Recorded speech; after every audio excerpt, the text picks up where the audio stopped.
जी तो listeners readers viewers welcome back to the channel. So Sara Arooj is back now. So हम लोग जो है नावल साथ मिलकर रीड करेंगे। तेरे ना लव हो गया बाय मी मैन। और ये रमज़ान स्पेशल नावल था जिसको हम रीड करने जा रहे हैं। ठीक है भाई, मैं ना जल्दी जल्दी होती इसलिए मैं फ़ास्ट मोड में रीड करती हूँ, लेकिन मैंने कमेंट्स पढ़े थे तो मैं थोड़ा स्लो रीड करूँगी। ठीक है। करीम मेंशन के डाइनिंग हॉल में इस वक्त हर वो रंग मची हुई थी। किचन में खड़ा थोबरो जवान महारत से बेलन चलाता रोटियां बना रहा था। एक चूल्हे पर चाय रखी थी जबकि दूसरे पर फ्राई पैन में शामियां फ्राई कर रहा था। इससे पहले कि वो तवे से रोटी उतारता उसके कान से अजलत भरी आवाज़ टकराई, भैया जल्दी से रोटी ला दें यार। तलाल की आवाज़ पर उसने जल्दी से तवे से रोटी उतारकर चिंगेर में रखी और पैन में फ्राई होती शामी को उठाकर प्लेट में रखा। फिर दोनों चीज़ों को उठाकर चेयर पर बैठे अपने दोनों छोटे भाइयों के आगे रखा। भैया चाय। तलाल के साथ बैठे फ़हाम की फरमाइश पर वो ओ कहता वापस मुड़ने लगा। जब डाइनिंग हॉल में दाखिल होता आलम उसे हाथ के इशारे से बैठने का कहता खुद चाय कपों में डालने लगा। चाय कपों में डालने के बाद वो टेबल पर ले आया जहाँ वो तीनों बैठे सहरी कर रहे थे। ये था करीम मेंशन के डाइनिंग हॉल का मंजर, जहाँ चारों भाई आलम करीम, तालिम करीम, फ़हाम करीम और तलाल करीम रमज़ानुल मुबारक की पहली सैरी कर रहे थे।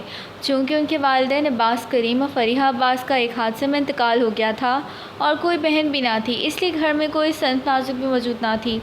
बड़े से घर में कुल 4 भाई ही थे बस। सबसे बड़ा आलम बाप के बिज़नेस को कामयाबी से आगे बढ़ा रहा था और छोटे भाइयों को बाप बनकर पाल रहा था। उससे छोटा तालिम यूनिवर्सिटी का तालिब इल्म था। इससे छोटा फ़हाम भी यूनिवर्सिटी का तालिब इल्म था, जबकि सबसे छोटा तलाल कॉलेज का स्टूडेंट था। भैया ऑमलेट में नमक कम है। तलाल की शिकायत पर तालिम ने गर्दन मोड़ कर कारखाने वाली नज़रों से उसे देखा था। एक चुटकी नमक कम होने से तुम्हारा ऑमलेट फीका नहीं पड़ जाएगा। गज़ब खुदा का जवान, जहाँ खूबरू लौंडे की जवानी रुल रही है यहाँ किचन में और तुम्हें नमक की पड़ी है, लाइक सीरियसली। तलाल की शिकायत पर तालिम को तो जैसे सख्ता हिस्सा हो गया। चुटकी भर नमक की कीमत तुम क्या जानो तालिम बाबू। भला फ़हाम साहब की ज़ुबान की कौन लगाम डाल सकता था। साइलेंस प्लीज़, सहरी का वक्त ख़त्म होने वाला है बस। आलम की संजीदा आवाज़ पर सब तेज़ी से तमीज़ का मुजाहरा करते हुए सहरी करने लगे। जब सब सहरी कर चुके तो आलिम और तालिम बर्तन समेटने लगे, जबकि तलाल और फ़हाम टेबल साफ़ करने लगे थे। अज़ानें शुरू हुई तो चारों ने वज़ू करके मस्जिद का रुख किया। नमाज़ पढ़कर वापस आने के बाद वो चारों अब किचन के दरवाजे में खड़े थे। सवाल ये था कि बर्तन कौन धोएगा। भैया आप जाएं, हम मैनेज कर लेंगे। वो तीनों की यकजुबान होकर आलिम से बोले तो वो अबरोज कहाँ के रह गया। Are you sure. आलम के सवाल पर वो तीनों तेज़ी से इस बात पर सर हिला गए तो वो ओके कहता वहाँ से अपने कमरे में चला गया। अब वहाँ खड़े तीनों अफराद एक दूसरे को घूर रहे थे। मेरा क्विज़ है आज ब्रो, और मुझे अपनी नींद की कुर्बानी देकर इसकी तैयारी करनी है, तो इसलिए मेरी तरफ से तो माजरत। तालिम का अज़र तो तैयार था और मेरी भी बहुत इंपॉर्टेंट प्रेजेंटेशन है, आज इसकी तैयारी करनी है मुझे, इसलिए आज मेरी तरफ से भी सॉरी यार। फ़हाम ने भी अपनी मजबूरी बताई तो तलाल बेचारी की से अपने दोनों बड़े भाइयों को देखने लगा। भैया आप दोनों जानते हैं मैं इस पर क्या सोच रहा हूँ। उसके सवाल पर इन दोनों ने इस बात पर सर हिलाया। हाँ हम जानते हैं कि तुम यही सोच रहे होगे कि हम दोनों की मसरूफियत की वजह से तुम्हें बर्तन धोने पड़ेंगे अब। तालिम ने कहा तो तलाल ने नफ़ी में सर हिलाया।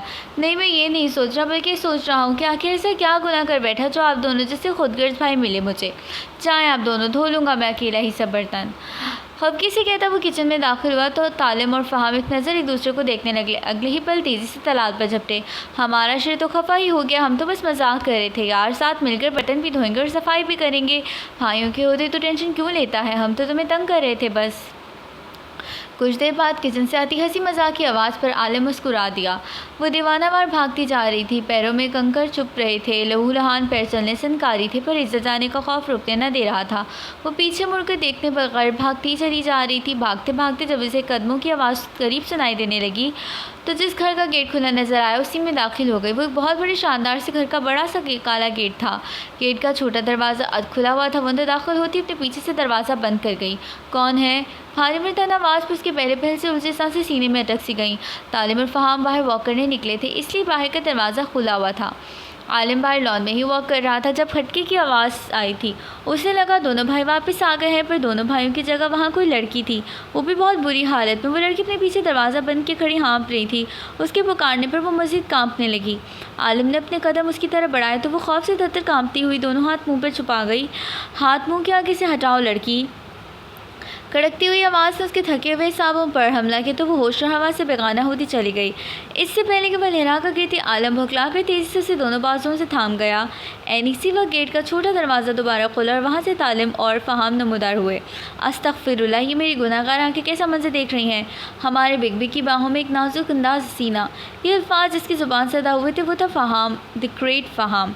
बात तुम्हारी 16 आने घड़ी है। तुम्हारी आंखों में तो गुनहगार पर इस वक्त बिल्कुल सही मंजर देख रही हैं। हमारी बिग की बाहों में वाकई एक नाजुक हसीना मौजूद है। फ़हाम के बाद तालिम की फजूल कोई ने आलम का दिमाग घुमा कर रख दिया। शट अप यू बोथ, उसको आकर संभालो जो मेरे गले पड़ गई है। आलम इन दोनों को लेताड़ता हुआ बोला तो दोनों ने जल्दी से अपने दांत अंदर करते शराफत का मुजाहरा करना चाहा। भैया ये आपके गले लगी है, मेरा मतलब पड़ी है, तो आप ही कुछ सोचे ना कि कैसे संभालना है। वैसे ये हैं कौन? बोलते बोलते फ़हाम की ज़ुबान फिर से फिसलने लगी जिससे आलम की घुरी ने रास्ते पर लाया। पता नहीं, मैं बाहर वॉक कर रहा था, एकदम ही अंदर आए। मैंने पूछा कौन है तो बेहोश होकर गिरने लगी, तो मैंने थाम लिया। आलिम के बताने पर दोनों ने इस बात पर सर हिलाए। मेरे ख्याल में हमें उसे अंदर लेकर जाना चाहिए, ऐसे दरवाजे पर खड़े होकर मजाकरत करना ठीक नहीं। तालिम की बात पर आलिम ने सर हिलाया था। ज़िंदगी में पहली बार तालिम करीम ने कोई अकल की बात की है। फ़हाम की बात पर तालिम ने उसे सख्त खुरी से नवाजा। आलिम ने झिझकते हुए उस अनजान वजूद को बाहों में उठाकर घर के अंदरूनी हिस्से का रुख किया। इन दोनों भाइयों ने भी उसकी पैरवी की थी। गेस्ट रूम में पहुंचकर आलिम ने उसे बेड पर लेटाया और उस पर ब्लैंकेट उड़ाया क्योंकि उसके वजूद से दुपट्टा नादर था। कपड़े भी जगह जगह से फटे हुए थे। भैया क्या हम इन्हें यहाँ रख कर ठीक कर रहे हैं? ये सवाल दरवाजे के पास खड़े तलाल की तरफ से आया था। भैया की जान, हम सिर्फ उनकी मदद करने की कोशिश कर रहे हैं। इस हालत में हम उन्हें घर से बाहर तो नहीं फेंक सकते ना, बाकी बेहोश में आ जाए फिर कुछ पता चल सकेगा। आलिम की बात पर तीनों भाइयों ने इस बात पर सर हिलाया। भैया उनके फेस से बाल पीछे करके देख लूँ मैं प्लीज़? मुझे देखना है कि कैसी हैं। इनके बाल कितने प्यारे हैं ना, ये क्या ये खुद भी इतनी ही प्यारी है? वैसे आप मुझे घूरे मत, ये मेरी आप ही है, मैं आप ही समझ के तारीफ़ कर रहा हूँ। तलाल कमरे में जल्दी नाइट बल्ब की रोशनी में नजर आते इस अजनबी लड़की के लंबे से बालों और दमकती रंगत की तारीफ में रतबुलसान था। जब भाइयों की घुरी पर फौरी तौर पर सफाई पेश करती। चेहरा इसलिए नहीं देख सकते थे, इसके बाल उसका चेहरा ढांप रहे थे। बुरी बात तलाल, उन्हें रेस्ट करने दो, चलो सब सो जाओ, जाकर सुबह सहरी के लिए भी उठना है। फिर आलिमन सबसे कहते एक आखिरी नज़र अजनबी हसीना पर डालकर सबसे पहले खुद कमरे से निकला। फिर इन तीनों के निकलने के बाद कमरे का दरवाज़ा बंद करता खुद भी अपने कमरे की तरफ बढ़ गया। वो छोटी सी लड़की इस पोसीदा मकाम में बैठी रो रही थी। निहाल, अरे ओ निहाल, नहीं सी आवाज़ पर वो जल्दी से आंसू पोंछती उठी और कमरे की तरफ बढ़ी। जी अम्मा, मरियल सी आवाज़ में पूछती वो कदम आगे बढ़ा गई। आज खाने में कुछ मिलेगा भी या नहीं? सिर्फ पानी, सिर्फ तारीकी थी। उम्र गुजर गई पर आवाज़ की सख्ती ना गई। घर पर कुछ नहीं है खाने को अम्मा, सब्र करके सो जाएं। भीगी आवाज़ में कहती वो कमरे से तो क्या घर से निकल के चलते चलते घर से आगे निकल आई। जब कुछ समझ ना आया तो एक पत्थर पर बैठकर रोना शुरू कर दिया। अल्लाह, मैं क्या करूँ, कहाँ जाऊँ? वो निहाल थी, अपने बाप की लाडली नेहा। पर वहाँ लाड उठाने वाला बाप जब एक बुदेन पहाड़ से गिरकर दुनिया से रुखसत हुआ तो दुनिया में कोई लाड उठाने वाला भी ना रहा। माँ को तो न जाने इससे अल्लाह वास्ते का बैर था। उसने जब से होश संभाला माँ को खुद से प्यार से बात करते ना देखा। बहन भाई को था नहीं। माँ ने न जाने क्या सोच कर नज़दीकी स्कूल से मैट्रिक करवा दिया। उसने मैट्रिक में टॉप किया तो नज़दीकी कॉलेज में मुफ्त दाखिला मिल गया। घर के सारे काम करती तो उसकी पढ़ाई से भी उसकी माँ को कोई मसला ना था। यूँ हाल ही में निहाल का FA भी हो गया। FA भी हो गया। अब था कुछ यूँ कि पहले उसकी माँ लोगों के कपड़े सिलाई करती तो घर चलता। अब रमज़ान से कुछ माह पहले एक एक्सीडेंट में एक टांग और एक बाजू टूट गया। रोज़ी रोटी का ज़रिया ख़त्म हो गया। फाकूं की नौबत आ गई। आगे पीछे तो कोई था नहीं। निहाल ने एक दो जगह टीचिंग की जॉब करनी चाहिए पर लोग हवस में भूखे हुए पड़े हैं। हर जगह ही औरत के लिए 4 दीवारी से बाहर निकल कर कमाना कौन सा आसान काम है। वो यूँ ही बैठी रो रही थी जब किसी ने भारी दिलकश आवाज़ में उसे पुकारा। उसकी आँख मुसलसल बातों की आवाज़ से खुली थी। वो एकदम उठी तो करा बैठी। जिस्म पर लगी चोटों से टीसे उठने लगी थी। नज़र सामने दीवार पर टंगी घड़ी पर पड़ी तो वो चौंक उठी। सहरी का वक्त बस ख़त्म होने वाला था। वो जल्दी से बेड से नीचे उतरी तो नज़र अपने हुलिये पर गई। उसके चेहरे पर मायूसी छा गई। वो जो सोच रही थी कि जिस घर में पनाह ले चुकी है यहाँ से आज की सहरी का इंतज़ाम कर लेगी, पर अपनी हालत देखते उससे पहले कि अपना इरादा मौकूफ़ करती उसकी नज़र सामने सोफ़े पर पड़ी मर्दाना चादर पर पड़ी। सोफ़े के पास नीचे ज़मीन पर मर्दाना जूते का एक जोड़ा भी पड़ा था। उसकी आंखें चमक उठी। उसने सबसे पहले कमरे से महा का बाथरूम का रुख किया। फ्रेश होने के बाल चोटी में बांधे उसने धीरे धीरे आगे बढ़ते वो चादर पकड़कर अच्छे से अपने कंधों के गिर्द दौड़ी तो उसका पूरा वजूद ही इस चादर में छुप सा गया। जूते में पैर अड़से तो पैर आगे ही निकलते चले गए। उसके पाँव के लिए वो जूता बहुत बड़ा था, पर फिलहाल काम दे सकता था। चादर को मजबूती से पकड़ती हुए दरवाज़ा खोलकर अल्लाह का नाम लेती कमरे से बाहर निकल आई। एक तरफ से मर्दाना आवाज़ें आ रही थी। आवाज़ों का ताक़ुब करती हुए बड़े कमरे की तरफ आ गई, जहाँ 4 मर्द बैठे सहरी कर रहे थे। वो चारों हल्की फुल्की बातें करते हुए सहरी कर रहे थे जब फ़हाम एकदम सीधा हो बैठा। भैया! उसकी पुकार पर कोई भी मुतवज्जा ना हुआ। भैया! सुन ले यार, तुम भी सुनो छोटू। वो अब की ज़ोर देकर बड़े दोनों से बोला, साथ ही बड़े ज़ोर से बोला था। तलाल को भी आवाज़ दे डाली, फ़हाम कभी तो चुप करके सैरी कर लिया करो, हर वक्त फजूल बोलते रहते हो तुम बस। आलिम की संजीदा आवाज़ पर तालिम और तलाल ने दांत न कोसे थे। अच्छा ना भैया, बस एक बात। आपके मिन्नत भरे लहजे में बोला। अच्छा बोलो, हम सुन रहे हैं। मीठी लस्सी का गिलास उठाते हुए तालिम ने उसे इजाज़तनामा सौंपा था। क्या कभी आप में से किसी ने इस धरती पर हूर देखी है? उसने नहायत संजीदगी से अपना सवाल पेश किया। उसके सवाल पर आलिम और तलाल ने उसे ऐसे देखा जैसे कोई अजूबा देख लिया हो, जबकि आलिम ने ज़ोर शोर से इस बात पर सर हिलाया। हाँ, मैंने देखी है बहुत दफ़ा, लंगूर की बगल में हूर। तालिम ने जिस कदर पुरजोशों का जवाब दिया था, उस कदर ज़बरदस्त घूरी से तीनों भाइयों ने उसे नवाजा था। क्या हो गया भाई? हूर के बगल में लंगूर है, लंगूर के बगल में हूर, एक ही तो बात है, ज़रा सी अदला बदली ही तो की है बस। वो अपनी बात की सफाई पेश करता मुसलसल आलम की कुर्सी के पीछे देख रहा था, जहाँ वो कन्फ्यूज़ खड़ी दोनों हाथों की उंगलियों को आपस में उलझा रही थी। पर मैंने इस धरती पर, बल्कि अपने होम स्वीट होम में ही देखी है एक हूर। उसके तसल्सल से एक ही तरफ देखने पर तीनों भाइयों की गर्दनें भी मकान के अंदाज में उसी तरफ घूमी थी जहाँ वो रात वाली अजनबी लड़की खड़ी थी, और फिर हालिम के अलावा बाकी सबकी गर्दनें वहीं जम कर रह गईं। सहरी करो, वक्त कम है, और आप भी आए सहरी करने हमारे साथ। तीनों भाइयों को तनबीह करने के बाद वो संजीदगी से उसकी तरफ देखकर बोला तो वो हल्का हल्का लंगड़ा कर चलती तलाल के साथ एक कुर्सी छोड़कर बैठ गई, तो तलाल उसे सर्व करने लगा। अपनी सहरी से फारिग होने के बाद आलिम वहाँ से उठा अपने कमरे की तरफ बढ़ गया। 1 मिनट में ही वो वापस आया, उस लड़की की कुर्सी से थोड़े फासले पर खड़ा हो गया। सुने आप, वो उसे किस नाम से पुकारता? आबरू। अपना नाम बताकर आबरू। वो अपना नाम बताकर अपनी नज़र फिर से झुका गई। आप ज़ख्मी हैं काफ़ी। मैं ये कहूँगा कि आप रोज़ा मत रखें, हमारा दिन इतना सख्त नहीं। अगर फिर भी रखना चाहें तो ये पेन किलर ले लें, अभी बाकी सब नमाज के बाद होगी। वो उसे दवाई पकड़ा कर वहाँ से चला गया, तो आबरू ने सर हिलाकर दवाई ले ली। सहरी के बाद चारों भाई बर्तन उठाने लगे, तो आबरू भी झिझकती हुई उठी और बर्तन उठाने लगी। आबरू, आप यहाँ बैठे रहें प्लीज़, हम कर रहे हैं। तलाल ने उसके हाथ से बर्तन लेकर वापस बिठा दिया था। बर्तन समेटने के बाद सब उसे बताते नमाज के लिए चले गए, तो वो भी गेस्ट रूम में आ गए। वज़ू करने के बाद उसे बासानी अलमारी से जाए नमाज मिल गया। नमाज अदा करके दुआ के लिए हाथ उठाए तो आंसू टूट टूट कर गिरने लगे थे। या अल्लाह, तू बेनियाज़ है, तेरे ख़जानों में कोई कमी नहीं। या अल्लाह, तू बेपरवाह है, मैं तेरे से कोई गिला नहीं कर सकती, मैं कर ही नहीं सकती, ना ही मुझ में हक़ है। पर मेरे मौला, मैं कहाँ जाऊँ? मेरा तेरे सिवा कौन है अब? मेरे मुहाफ़िज़ ही मेरे लुटेरे निकल आए हैं। मैं क्या करूँ, कहाँ जाऊँ, किस पर भरोसा करूँ? मेरे मालिक मेरी इज़्ज़त की हिफाजत फरमा और मुझे दुरुस्त रास्ता दिखा, आमीन। दुआ मांग कर वो उठी, बेड पर नीम दराज हो गई। यूँ ही लेटते लेटते कब आँख लगी उसे इल्म ही ना हो सका। वो मरी के ज़रख़ीज़ पहाड़ों में बने ढलवानी रास्तों पर अपनी सुज़ुकी बाइक चला रहा था। उसकी बाइक की धीमी रफ्तार को तब ब्रेक लगी जब उसे सामने एक बड़े से पत्थर पर सफ़ेद चादर में छुपी एक लड़की नज़र आई। वो ताज्जुब ज़दा होता बेख्तियार बाइक रोक गया। बाइक रुकने की आवाज़ पर पत्थर पर बैठी सफ़ेद चादर में छुपी इस लड़की ने गर्दन मोड़े चेहरा उठाकर उसकी जानिब देखा, तो उसकी नम से आंखें देखकर उसे मज़ीद हैरत हुई। न जाने किस जज्बे के तहत वो बाइक एक तरफ खड़ी करता उसके करीब रखे पत्थर पर बैठ गया।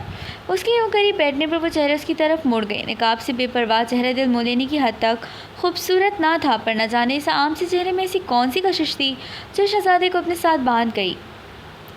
अच्छा रीडर्स, मेरे पास सुने, मैं थोड़ा फास्ट रीड कर रही हूँ क्योंकि नॉवल मुझे अर्जेंटली रीड करना है और देना है, वरना जो आपकी ऑनर साहिबा है ना, उन्होंने हमें गुस्सा करना है, बहुत ज़्यादा गुस्सा करेंगी वो, क्योंकि उन्हें टाइम पर चाहिए। मेरे पास सिर्फ चंद घंटे हैं, मुझे कंप्लीट करना है, उसके बाद मैं सोऊंगी। इतनी शाम में यहाँ क्या कर रही हो, रो क्यों रही हो? उसकी नरमी से पूछने पर उसकी काली घटाओं सी आंखों से मी बरसना शुरू हो गया। उसे यूँ रोते देख वो भौंकला गया। अरे रो तो मत लिटिल गर्ल। वो वाकई नहीं जानता था वो छोटी सी लड़की क्यों रो रही थी। मुझे भूख लगी है। वो रोते रोते सफ़ेद चादर के एक पल्लू से नाक साफ करती बोली, तो मुकाबले के चेहरे पर बेयकीनी के बादल छा गए। अभी बादल उसकी हरकत की वजह से अच्छा या बात की वजह से ये मालूम ना था। तुम रोज़ा अफ्तार करने के बाद भूख लगने की वजह से रो रही हो? इसके सवाल पर उसने सुसु करते हुए घूर कर उसे देखा था। आपने रोज़ा अफ्तार कर लिया? वो उल्टा उससे सवाल करके तो वो उलझता हुआ सरस बात में हिला गया। आपने अफ्तारी भी कितनी तेज़ी चीज़ें खाई? वो एक और सवाल दाग गई साथ। कुछ सोचने के बाद उसने जवाब दिया और मुकाबले के चेहरे की तरफ देखा जहाँ मज़ीद मायूसी छा गई। मैंने और अम्मा ने अफ्तारी में सिर्फ पानी पिया, घर में खाने के लिए कुछ नहीं। अपने गम की दास्तान सुनाती वो घुटनों में मुंह छुपाकर रोती। कुछ देर रो लेने के बाद उसने सर उठाया तो वहाँ कोई भी ना था। गरीबों की दुख की दास्तान भी कोई नहीं सुनता। वो नम आवाज़ में बुड़बुड़ाती। उससे वहीं बैठे कुछ वक्त मजीद गुजर गया था। रात की स्याही फैल रही थी। उसने सरदा खारिज की और घर वापस जाने के लिए उठ खड़ी हुई। अभी वो उठी ही थी जब वो फिर उसके साथ आ खड़ा हुआ था। ये लो पकड़ो। तालिम ने अपने हाथ में पकड़ा। बड़ा सा शॉपर उसके आगे की तो वो नसमझी से उसे देखने लगी थी। पकड़ो, उसने दोबारा जोर से कहा तो वो नसमझी से उसे देखती वो शॉपर उसके हाथ में पकड़ गई जो काफ़ी वजनी था। काम करना चाहोगी? तालिम ने पूछा तो बगैर सोचे समझे हाँ में सिर हिला गई। नाम क्या है तुम्हारा? तालिम को भी याद है किसका नाम तो पूछना ही भूल गया था। निहाल। वो घबराहट में थोड़ा अटक कर बोली तो वह समझी से उसे देखने लगा था। ये कैसा नाम हुआ निहाल? उसने यूं ही तोड़कर कहा तो नाम अदा किया तो निहाल खामखा शर्मिंदा हो गई। नहीं, मेरा नाम निहाल है। अब की दफ़ा उसने बहुत सोच समझ से काम लिया। ओके निहाल, तुम गिरफ्तारी के बाद नहीं, तब ज़्यादा लेट हो जाएगा। ऐसा करना, तुम ज़ोहर की नमाज़ के बाद उसी जगह पर आ जाना। मैं तुम्हें तुम्हारा काम बता दूंगा। अब जाओ अपने घर। अल्लाह हाफ़िज़। अपनी बात खत्म करने के बाद वो एक मिनट भी ना रुका, अपनी बाइक पर बैठकर वहाँ से निकलता चला गया। निहाल ने हाथ में पकड़े शॉपर में देखा तो खाने का सामान था। उसकी आंखों में बेयकीनी थी। दोबारा इस रास्ते की तरफ देखने लगी जहाँ से तालिम गया तो उससे सब ख्वाब लग रहा था। भला कोई क्यों इसकी मदद करता। उसने एक नज़र आसमान पर डाली जहाँ स्याही फैलती जा रही थी। फिर हर सोच दिमाग से छटक कर घर की तरफ जाने वाले रास्ते पर चलना शुरू हो गई। खाने की चीज़ें देखने के बाद भूख ने मज़ीद शिद्दत इख्तियार कर ली थी। वो यूनिवर्सिटी से वापस आ रहा था जब एक बच्चा भागता हुआ उसकी गाड़ी के आगे आ गया। उसने बहुत मुश्किल से गाड़ी कंट्रोल की। गाड़ी रोककर वो दरवाज़ा खोलकर बाहर भागा तो 2.5-3 साल बच्चा सड़क पर बैठा रो रहा था। वो बाहर निकला, साथ ही एक लड़की भागती हुई वहाँ आई। हमीद मेरी जान। वो बच्चे को गोद में उठाकर चूमती जा रही थी जबकि बच्चा मुसलसल रो रहा था। Excuse me miss. उसकी पुकार पर उस लड़की ने चौंक कर उसकी तरफ देखा तो उसके चेहरे की तरफ देखते फ़हाम खोसा गया। वो बहुत खूबसूरत थी। गजारी आंखें, छोटी सी नाक, छोटी सी गुलाबी होंठ और भरे भरे गाल। सुर्ख सफ़ेद रंगत। सबसे ज़्यादा जिस चीज़ ने फ़हाम को अट्रैक्ट किया था वो उसके चेहरे से टपकती मासूमियत थी। वो बहुत मासूम सी लग रही थी। बच्चे को अपने साथ लगाकर चूमने के साथ साथ वो रोती ही चली जा रही थी। रोने की वजह से उसकी छोटी सी नाक भी सुर्ख पड़ चुकी थी। जी। वो न समझी से उसे देखने लगी थी। आई थिंक हमें उसे डॉक्टर के पास लेकर जाना चाहिए। उसे गिरने की वजह से शायद कुछ चोट लगी है तभी इतना रो रहा है। वैसे ये है कौन? आई मीन इसकी मामा कहाँ हैं? एक तो फ़हाम द ग्रेट की दराज ज़ुबान। ये मेरा बेटा है। आप सही कह रहे हैं। मुझे वाकई उसे डॉक्टर के पास लेकर जाना चाहिए। उसकी पहली बात सुनते फ़हाम को तो सकता ही हो गया था। वो सोच ही नहीं सकता था कि इतनी प्यारी सी छोटी सी नज़र आने वाली लड़की शादीशुदा और एक बच्चे की माँ भी हो सकती है। उसकी फीलिंग्स पर तो जैसे किसी ने बाल्टी भर ठंडा ठार पानी फेंक दिया था। अफसोस मत कर फ़हाम, खुश होना शुक्र इंसान, अल्लाह ने तुझे गुनाह से बचाया है। रमज़ान में बच्चे देखने से गुनाह मिलता है। गुनाह खुद कुछ तसल्ली देता वो वापस गाड़ी में बैठ गया था। वो गाड़ी में वहाँ से निकाल रहा था जब वही लड़की सड़क किनारे नजर आई। वो बच्चा उसने कंधे से लगा कर मुसलसल रो रहा था जिसे संभालने के चक्कर में वो हल्कान हो रही थी। वहाँ खड़ी वो शायद टैक्सी का इंतज़ार कर रही थी। फ़हाम गाड़ी के उसके करीब ले गया। बेबी बहुत रो रहा है, मैं आपको हॉस्पिटल लेकर चलता हूँ। वैसे भी गलती मेरी है, मेरी गाड़ी के आगे आया आपका बच्चा। आजम प्लीज़ इनकार मत करिएगा, मैं एक शरीफ इंसान हूँ। उसने गाड़ी का शीशा नीचे कर दिया। इस लड़की से कहा तो वो एक मिनट के लिए कुछ सोचती हाँ में सिर हिला गई। फ़हाम ने फ्रंट डोर खोला तो वो अपने बच्चे को लेकर फ्रंट सीट पर बैठ गई। इसकी आँख मुसलसल बातों की आवाज़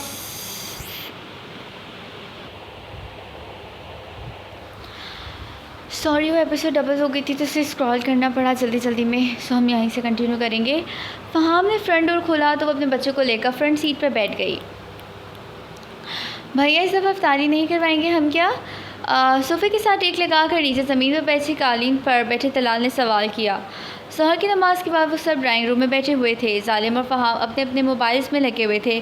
तालिम अपने ऑफिस का काम कर रहा था, तलाल अपने कॉलेज का काम। करवाएंगे बेटा पर कुछ दिन बाद, अभी कोई ज़रूरतमंद है मेरी नज़र में, पहले उनकी मदद करेंगे। अब हमारे हम वाला दोस्त है, बाप खुद से अपना पेट भर सकते हैं। उनको घर बुलाकर इफ्तारी करवाने से बेहतर ये है कि पहले लाचारों ज़रूरतमंद लोगों को ज़रूरत पूरी की जाए जिनका और कोई वसीला नहीं। रोज़ा हमें गरीब की भूख का एहसास दिलाता है। हमें दुनियावी दिखावा नहीं देखना, हमें अपनी आखिरत आसान करनी है, दूसरों के लिए आसानियाँ पैदा करके। अल्लाह ने अगर हमें दिया है तो उसे पास रखने से वो ज़्यादा नहीं होगा बल्कि उसकी ज़रूरतमंद मखलूक में तकसीम करने से उसमें बरकत पैदा होगी। हम घर पर इफ्तारी करवाने के बजाय मस्जिद में करवा देंगे, इससे ज़्यादा सवाब हासिल होगा। आलिम बहुत नर्म और हलीम अंदाज में उन्हें समझा रहा था। तीनों भाई अपने अपने काम रोक कर पूरी दिल जमाई से उसकी बात सुन रहे थे। आप बिल्कुल ठीक कह रहे हैं भैया। तालिम की बात पर आलिम नरमी से मुस्कुरा दिए। भैया हमें सब कुछ ठीक कहते हैं, मेरे भैया दुनिया के बेस्ट से भी बेस्ट भैया हैं। तलाल लाड से मान भरे लहजे में बोला तो आलिम मुस्कुरा कर उसके बाल बिखेर गया। नहीं तो हम सुतेले हैं क्या? हमें क्या कूड़े के ढेर से उठा कर लाए हो? फ़हाम के यूँ बेयकीनी से पूछने पर आलिम ने मुस्कुराकर ज़ब्त कर दे नफ़ी में सर हिलाया, जबकि बाकी दोनों इसकी नौटंकी पर सर झटक गए। आलिम की नज़र अचानक ड्राइंग रूम के दरवाजे पर पड़ी, जहाँ आबरू खड़ी आंखों में हसरत ली इन चारों को देख रही थी। आलिम ने चौंक कर उसके गिर्द लिपटी अपनी चादर देखी थी। अंदर आ जाएं। वो जो आंखों में हसरत ली उन्हें मोहब्बत से बातें करती देख रही थी। आलिम की भारी आवाज़ पर चौंक उठी। जी जी जी मैं। वो एकदम फसल हो गई थी इतने मर्दों में। जी आप।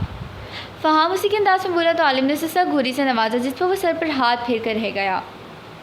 वो धीरे धीरे कदम उठाती आगे बढ़ी और आलिम के इशारे पर सामने पड़े सिंगल सोफे पर टिक गई। आप कहाँ से आई हैं, यहाँ तक क्यों और कैसे पहुँची, मुझे सब कुछ सच सच सुनना है। आलिम ने संजीदा आवाज़ में दो टोक अल्फाज में हुक्म सुनाया तो वो हलक तर करती इस बात पर सर हिलाकर बोलना शुरू हो गई। आबरू हाशिम सैयद हाशिम सतारा हाशिम की इकलौती औलाद थी, जिसे उन्होंने बहुत लाड से पाला था। मामा पापा आप लोग जल्दी आइएगा, मैं आप लोगों के बगैर इतने दिन नहीं रह सकती, जानते हैं ना आप। आबरू हाशिम के बाजू में अपना बाजू डाले लाड से बोली तो वो हंसते हुए उसका माथा चूम गया। हम जानते हैं हमारा बच्चा हमारे बगैर इतनी देर नहीं रह सकता, पर मेरी जान हम अल्लाह के घर जा रहे हैं, हमें खुशी खुशी रुखसत करो। अगर आपके पेपर्स ना होते तो कभी आपको अकेला ना छोड़ कर जाते, पर अल्लाह के घर हमारा बुलावा आया, हमें तो जाना ही है ना। वो उसे बाजुओं के घेरे में लिए बाहर की तरफ बढ़े। वो दोनों मियाँ बीवी उम्रे के लिए जा रहे थे। आबरू के पेपर्स थे, इसीलिए वो अपने चचा के घर रुक गई थी। भैया साहब करती ना गैरों वाली बात, भाई साहब करती ना गैरों वाली बात, अकेली कहाँ है आबरू बेटी, हम सब हैं ना उसके साथ। आप उसे किसी गैर के पास नहीं छोड़ कर जा रहे हैं जो यूँ परेशान हो रहे हैं। बिल्कुल मुतमिन होकर जाएं आप, आबरू अपने घर में ही है, क्यों आबरू बेटी। वो मुस्कुराकर शिकवा करते आखिर में आबरू से पूछने लगे तो आबरू मुस्कुराकर हाँ में सर हिला गई। थोड़ी देर बाद आबरू से मिलते वो एयरपोर्ट की तरफ रवाना हो गए। आबरू चलो कहीं बाहर चलते हैं, रोहान ने लॉन्च में बैठी आबरू से कहा। वो सफ़ी में सर हिला गई थी। सॉरी रोहान, मुझे अपने पेपर्स की तैयारी करनी है, एक्सक्यूज़ मी प्लीज़। वो कनी की तरह कर निकल गई थी तो रोहान लब भेज कर रह गई। लड़की हर बार रोहान को इनकार करके उसकी अना को ठेस पहुंचा देती थी। मैं उसके चाचू का बेटा हूँ, कोई गए थोड़ी जो इसको खा जाऊँगा, ऐसा रोहान का कहना था। लेकिन आबरू ने रोहान की लाख कोशिश के बावजूद भी उसे कभी लिफ्ट ना करवाई। वो अभी से ही अपने मामा पापा को मिस कर रही थी। कमरे में आकर उसने किताब पकड़ी, सोफे पर बैठ गई। पढ़ते पढ़ते कब आँख लगी उसे पता ही ना चला। उसकी आँख मुलाजमा के झंझोड़ने पर खुली थी। गज़ब हो गया बीबी जी, गज़ब हो गया। अरे आपका तो सब कुछ ख़त्म हो गया जी। मुलाजमा रोती रोती बेन कर रही थी। आबरू उसके रोने पर घबरा उठी। क्या हो गया, इस तरह रो क्यों रही हो, मेरा क्या ख़त्म हो गया। वो ना समझी से पूछते उसका चेहरा देखने लगी थी। एयरपोर्ट जाते हुए रास्ते में एक एक्सीडेंट में आपके वालिदैन और ड्राइवर का इंतकाल हो गया है जी। मैयतों को घर लिया जा रहा है। आप यतीम हो गई बीबी जी, आप यतीम हो गई। सुबह मुलाजमा की बात पर धड़ धड़ करके दवा सातों आसमान एक साथ उसके सर पर टूट पड़े। क्या बकवास कर रही हो, होश में तो हो। वो उस पर धाड़ी थी। सोफे से अपना दुपट्टा पकड़ कमरे से बाहर भागी। सीढ़ियाँ उतरते हुए उसके पैर लरज रहे थे। इतने में उसे एम्बुलेंस का सायरन सुनाई दिया। धड़कते हुए दिल के साथ वो लॉन्च में आई तो उसके चचा बैठे रो रहे थे। रोहान की आंखें भी नम थी। उसे देखो उसके चचा उठे, उसे गले से लगा कर रोने लगे थे। सब्र करो मेरी बच्ची, सब्र करो। वो अल्लाह से इतनी ही उम्र लिखवा कर आए थे। चचा उसे साथ लगा कर दिलासे दे रहे थे। उसका दिमाग साइंसिंग कर रहा था। इतनी देर में डेड बॉडीज़ को लॉन्च में लेकर आया गया। वो लरजते कदमों से आगे बढ़ी थी, कांपते हाथों से एक वजूद के ऊपर से चादर हटाए। उसके बाप का कुछ देर पहले वाला तरोताज़ा हंसता मुस्कुराता चेहरा इस खून में लथपथ उसके सामने था। इसके दोनों हाथ भी साथ अपने होंठों पर गए थे। आंखों में बेयकीनी ली वो नफ़ी में सर हिलाने लगी। हिम्मत करते उसने दूसरे वजूद के चेहरे से कपड़ा हटाया। हर वक्त मुस्कुराता उसकी माँ का चेहरा खून से सुर्ख था और मुस्कुराती आंखें बंद थीं, लबों पर कफल था। अब कि वो रोक ना सकी, उसकी चीखों से पूरा घर गूंज उठा था। यूं ही चीखते रोते वो होश हवा से बेगाना होती चली गई। हफ्ता गुजर चुका था उसके माँ बाप को इस दुनिया से गए हुए, पर वो थी कि इस दुनिया से ही गाफिल हो गई थी। वो साख आंखें लिए बैठी थी। उसके कानों में अब तक चचा के अल्फाज गूंज रहे थे। मरने वालों के साथ मरना नहीं जाता, जितनी जल्दी से हकीकत को तस्लीम कर लो इतना ही अच्छा है। जुम्मे को तुम्हारा निकाह है, रोहान के साथ अपने जहन को तैयार कर लो, अच्छे से इनकार की कोई गुंजाइश नहीं। चचा के दो टोक अल्फाज उसके कानों में गूंज रहे थे। माँ बाप की वफात के बाद जिस तरह चचा सख्त दिल होकर अपना रवैया बदल चुका था, उसने सोच लिया था कि वो इनकार नहीं करेगी, चुपचाप सर झुकाकर सारी ज़िंदगी गुजार देगी। इस कदर दिल बर्दाश्त हो चुकी थी वो यूँ कर भी गुजरती अगर एक भयानक हकीकत उसके सामने ना आती। वो चचा को इकरार का पैगाम देने उनके कमरे में गई थी जब अंदर से आती आवाज़ों ने उसके कदम जमा दिए। अगर मैं हाशिम को ना मरवाता तो उसकी इजाज़त कैसे हासिल करता। हाशिम की सारी जायदाद की इकलौती वारिस है आबरू। अब आबरू मेरी बहू बनेगी तो सारी जायदाद खुद ब खुद मेरे पास आ जाएगी। ये चंद अल्फाज इसके पैरों तले से ज़मीन निकाल गए थे। वो ये भी जानती थी कि इसके मुतालिक रोहान के इरादे नेक ना थे, इसीलिए इस रात वहाँ से भाग आई। पर चौकीदार ने उसे भागते हुए देख लिया था और यूँ सबसे बचती बचाती वो करीम मेंशन पहुँच गई। आप ही प्लीज़ आप रोएं मत, ऐसे आपके मम्मा पापा की रूह को तकलीफ़ पहुंचेगी। वो जो अपने ऊपर से बीते जुल्म की दास्तान सुनाकर रो रही थी, तलाश बात को तड़प कर उसकी तरफ देखने लगी थी। आप परेशान मत हो, बुरा करने वालों के साथ कभी अच्छा नहीं होता। हर वक्त शरीर बना फ़हाम भी उदास और दुखी हो गया था। बेशक मगाफ़त अमल अटल है, आप परेशान मत हो। तालिम ने भी फ़हाम की बात की ताकीद की थी। तब से खामोश बैठे आलिम ने गला लगाकर बात का आगाज़ किया। जो कुछ भी आपके साथ हुआ बहुत बुरा हुआ और मुझ समेत हम सबको इसका बहुत अफसोस हुआ। हम आपकी मदद ज़रूर करेंगे और इन्वेस्टिगेशन करवाएंगे और असल कातिल को भी पकड़वाएंगे। आलिम की बात पर अबरों ने सर उठाकर उसे देखा तो जो टांग पर टांग चढ़ाए दाएं हाथ की मुट्ठी होठों पर जमाए उसकी तरफ देख रहा था। आबरू को इन चारों भाइयों की आंखों में एक चीज़ मुश्तरक नज़र आई थी, इज़्ज़त। उन सब की आंखों में उसके लिए इज़्ज़त थी, हया थी।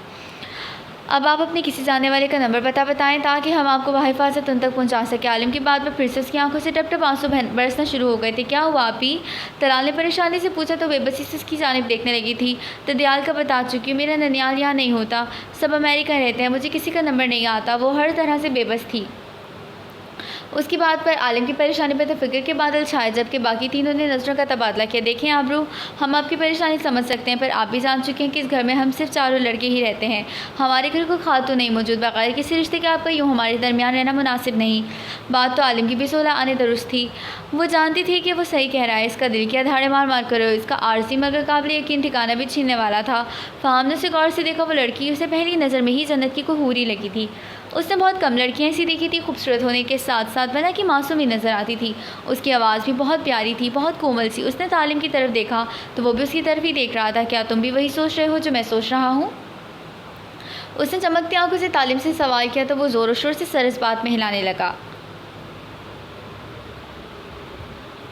आलिम के ऑफिस में अचानक को मसला बन गया था तो उसे इमरजेंसी में कहीं जाना पड़ गया, इसीलिए फैसला फ़िलहाल ताख़ीर पा गया। आलिम के जाने के बाद उसे याद आया कि उसने उस लड़की को ज़ोहर के बाद आने का कहा था। याद आते ही वो घर से निकल आया। अपनी सुजुकी बाइक पर वो 10 मिनट में ही मतलूबा जगह पर था। कल की तरह आज भी वो लड़की सफ़ेद चादर लिए एक बड़े पत्थर पर बैठी थी। उसकी बाइक की आवाज़ सुनते उसने सर उठाकर उसे देखा, फिर से सर झुका गई। अपनी बाइक रोककर एक तरफ खड़ी करता वो उसके सामने पड़े पत्थर पर बैठ गया। निहाल ही नाम था ना तुम्हारा, राइट? उसके सवाल पर वो धीरे से सर हिला गई थी। स्कूल पढ़ी हो? एक और सवाल जिस पर वो फिर से सर हिला गई। उर्दू और इंग्लिश दोनों लेकर पढ़ लेती हो? इस सवाल पर फिर से सर हिला दिया। ज़ुबान है मुँह में? इसके अजीब से सवाल पर पजल होती सर हिला गई। मुँह खोल कर ज़ुबान दिखाओ अपनी। उसके हुक्म पर वो होंग बनी, मुँह के साथ साथ आंखें भी खोल गई। गुड, ज़ुबान तो है तुम्हारे पास, फिर उसके इस्तेमाल पर ऐसा कौन सा ख़जाना खर्च होता है जो उसे हिला जुला नहीं रही हो तुम? यूँ ही बेकार पड़े पड़े अगर इसको जंग लग गया तो फिर क्या करोगी? इसकी बात पर वो बुरी तरह खजल हुई थी। मैं इस्तेमाल करती हूँ ज़ुबान। वो खजल होती अपनी सफाई देने की खातिर बोल पड़ी ताकि उसे मुँह सके कि वो ज़ुबान इस्तेमाल करती है। अरे वाह, तुम तो बोलती भी हो। वो यूँ पुरजोश हुआ था जैसे पहली दफ़ा किसी को बोलते हुए देखा हो। अल्लाह ने ज़ुबान दी है तो बोलूँगी ही ना, अगर गूंगी होती तो कल भी ना बोलती। वो बुरा ही मान गई थी। उसकी बात का मेरा अंदाज़ा बिल्कुल ठीक नहीं था। तुम उसे बोलती नहीं बल्कि ठीक ठाक बोल लेती हो। मैं तो तुम्हें ऐसे ही अल्लाह मियाँ की गाय समझ बैठा था। उसकी बात पर निहाल ने सर उठाकर खफगी से उसकी आंखों में झांका तो नज़रों के इस गहरे टकराव पर तालिम का दिल ज़ोरों से धड़क उठा था। चुप, बिल्कुल चुप, खामोश। पिटवाएगा क्या? रोज़े की हालत में कौन ऐसे ठड़क पड़ता है यार? वो अपने धक धक करते दिल को टपटने लगा तो निहाल ने न समझी से उसकी तरफ देखा था। क्या कह रहे हैं आप? मैं समझी नहीं। उसके सवाल करने पर वो सर पे हाथ फेर कर रह गया था। शुक्र के नहीं समझी, अगर समझ आती तो इस वक्त तुम्हारे हाथ होते हैं मेरी गर्दन। उसकी बात पर निहाल आंखें फैलाकर उसकी तरफ देखने लगी। क्या मतलब? वो वाकई से इंसान की बातें नहीं समझ पा रही थी। बाकी सारे मतलब छोड़ो, बस अपने मतलब की बात करो। तुम काम करना चाहती हो, ऐसा काम जिसमें घर बैठे इज्जत से कमा सको। अब कि वो संजीदा होकर मुस्तफसर हुआ तो निहाल बेबसी से मुस्कुरा दी। जिस लड़की के सर पर बूढ़ी और लाचार माँ के सिवा किसी का साया ना हो और घर में फाके कट रहे हो तो इज्जत से मिलती रोज़ी को क्यों इनकार करेगी? वो उसके लहजे के साथ साथ उसकी आंखों से भी कर्ब और बेबसी झांक रही थी। कितना पढ़ी हो? उसके सवाल पर निहाल ने सर से फिसलती चादर सही की। एफ़ए किया है? इसके जवाब पर वो उसे हैरत से देखने लगा था। देखने में तो छोटी सी लगती हो, क्या उम्र है तुम्हारी? वो वाकई से मैट्रिक की स्टूडेंट समझ रहा था। 19 की हूँ। काम क्या करना होगा मुझे? वक्त को तेज़ी से सिरकते देखकर उसने अपने काम का सवाल पूछा। काम बहुत आसान सा है, तुम्हें असाइनमेंट बनानी होगी। डेटा मैं तुम्हें दिया करूँगा, तुम्हें बस नोट्स बनाने हैं। कर लोगी? उसे काम बताता वो आखिर में सवाल करके जी कर लूँगी, पर ये तो बहुत थोड़ा काम है, कितने पैसे मिलेंगे उसके? वो मायूस हो गई थी क्योंकि इतने से काम के इतने पैसे न मिलते जिससे घर चल सकता। रोज़ का 500 दे सकता हूँ, कर लोगी उसमें? निहाल की आंखें फैल गई थी। इसके लिए पैसे भी बहुत से भी ज़्यादा थे। आप सच कह रहे हैं? वो यकीनी भरे लहजे में बोली। तुम एक बात बताओ। वो सवाल के बदले सवाल दाग गया था। जी?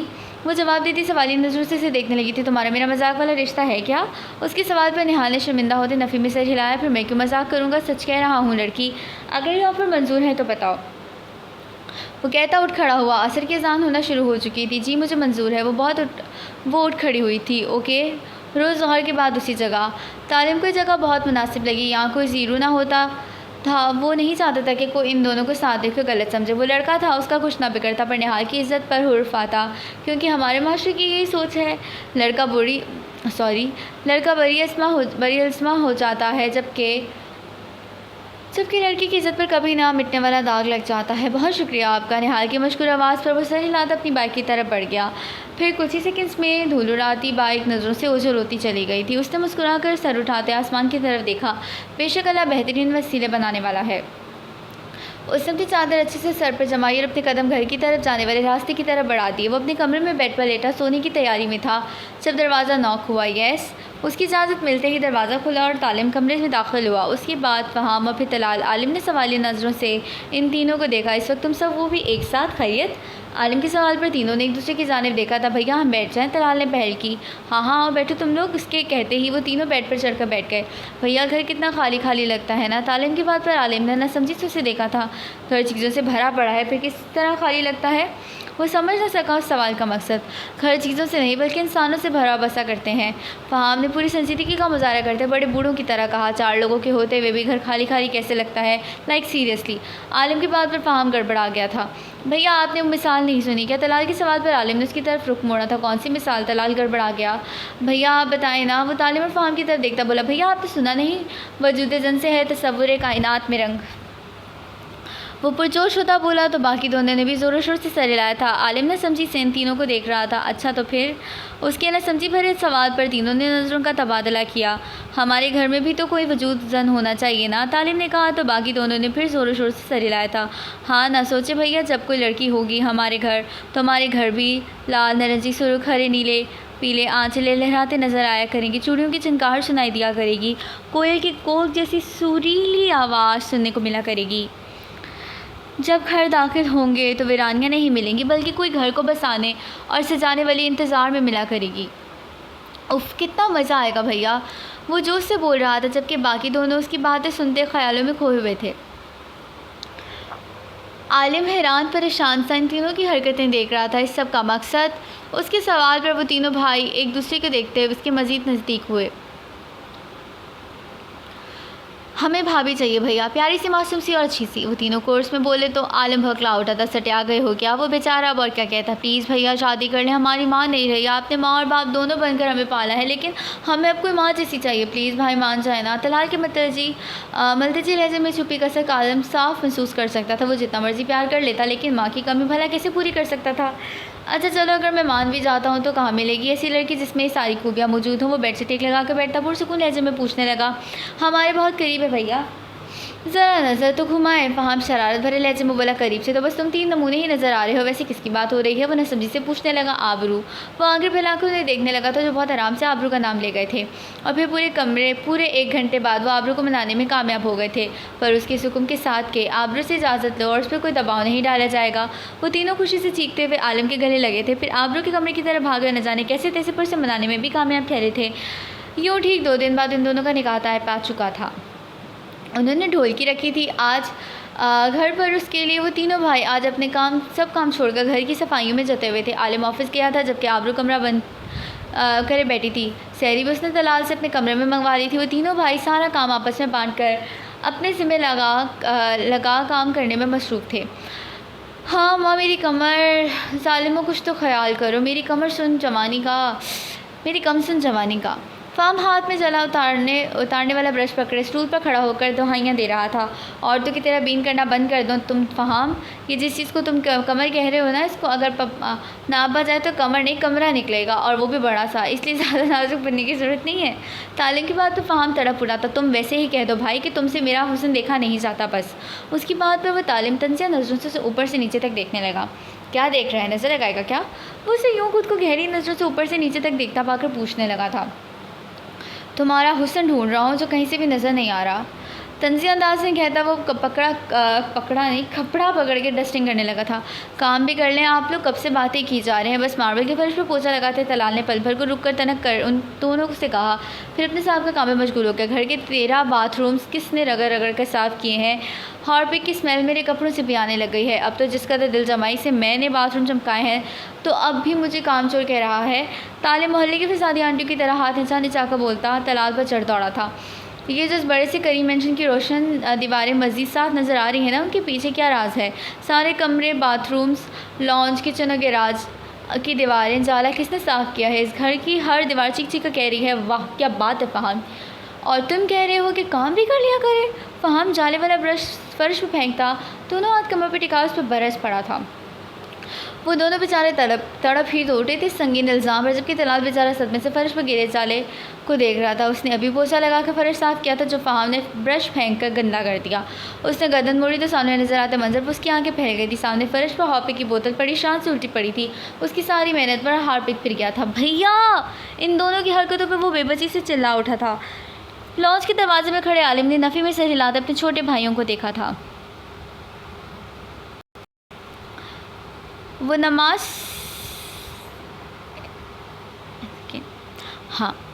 नमाज़ पढ़कर फ़ारिग होती बेड पर आ बैठी जब दरवाज़ा नॉक हुआ था। हम अंदर आ सकते हैं? तलाल की आवाज़ पर वो चौंक उठी थी। आ जाएं।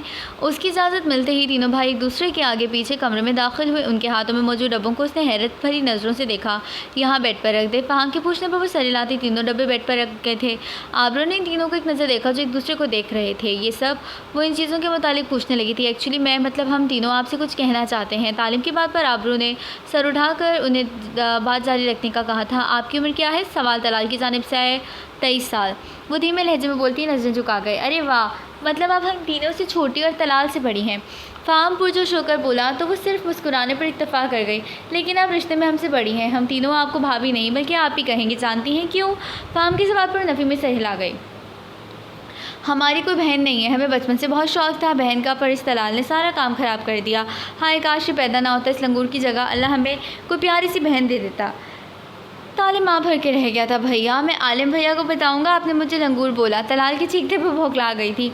लंगूर नहीं तो क्या हूर बोलूँ तुझे। वैसे शक्ल तो तेरी वाकई लड़कियों से मिलती, पर अफसोस तेरी चूजे जैसी शक्ल पर सिर्फ लंगूर ही फिट आता है। तालिम की बात पर तलाल सदमे से शीशे में नज़र आता अपना अक्स देखने लगा था। उसके चेहरे पर अभी ठीक तरह दाढ़ी मूछें नहीं आई थी, इसलिए वो दोनों बार से लड़की कहकर छेड़ते थे। उनकी बातों ने आबरू को मुस्कुराने पर मजबूर कर दिया था। हाँ, तो मैं कह रहा था कि इससे पहले तालिम बात मुकम्मल करता फ़हाम उसकी बात काट गया था। तू रहने दे, मैं बताता हूँ। बात कुछ यूँ है कि हमें बहुत शौक़ था हमारी भी कोई प्यारी सी बहन होती। हम अपने हाथों से उसकी शॉपिंग करते, उसके छोटे छोटे काम करते, ढेर सारी बातें करते। मम्मा के बाद आप हमारे घर में आने वाली पहली लड़की हैं। बड़ी भाभी माँ जैसी होती है। लेकिन हमें आपके लिए ये लफ्ज़ अच्छा नहीं लग रहा, मतलब सही नहीं लग रहा ना, क्योंकि आपको भाभी नहीं हम बहन समझना चाहते हैं। भाभियाँ सब अच्छी नहीं होती, लेकिन बहनें सब बहुत अच्छी होती हैं। भाइयों पर जान बांटती हैं, इसलिए हम आपको बहन बनाना चाहते हैं। क्या हम आपको आप ही कह सकते हैं? वहाँ की बातों पर वो आबीदा हो गई। हाँ ज़रूर, क्यों नहीं। मेरे लिए इससे बढ़कर खुशी की और क्या बात होगी। वो मुस्कुरा कर बोली तो तलाल छलांग लगा कर बेड पर चढ़ गया था। आप ही यहाँ आए, हमें कुछ दिखाना है आपको। तलाल के कहने पर आबरू बेड पर बैठी तो तलाल एक एक कर तीनों डब्बे खोलने लगा था। डब्बों से नज़र आती चीज़ें देखकर वो साफ रह गई थी। सबसे पहले डब्बे में सुर्ख और सुनहरी रंग के इम्तिजाज का एक बहुत खूबसूरत जोड़ा था। दूसरा डब्बे में सुर्ख आंचल और सुनहरी जूता, जबकि तीसरे डब्बे में मेहंदी, कांच की चूड़ियाँ और एक मखमली सुर्ख डब्बा था। फ़हाम ने हाथ बढ़ाकर वो डब्बा पकड़ कर खोला तो अंदर एक भारी सेट था। ये हमारी मामा के ज़ेवर हैं, हमें उनकी हर चीज़ से बहुत मोहब्बत है।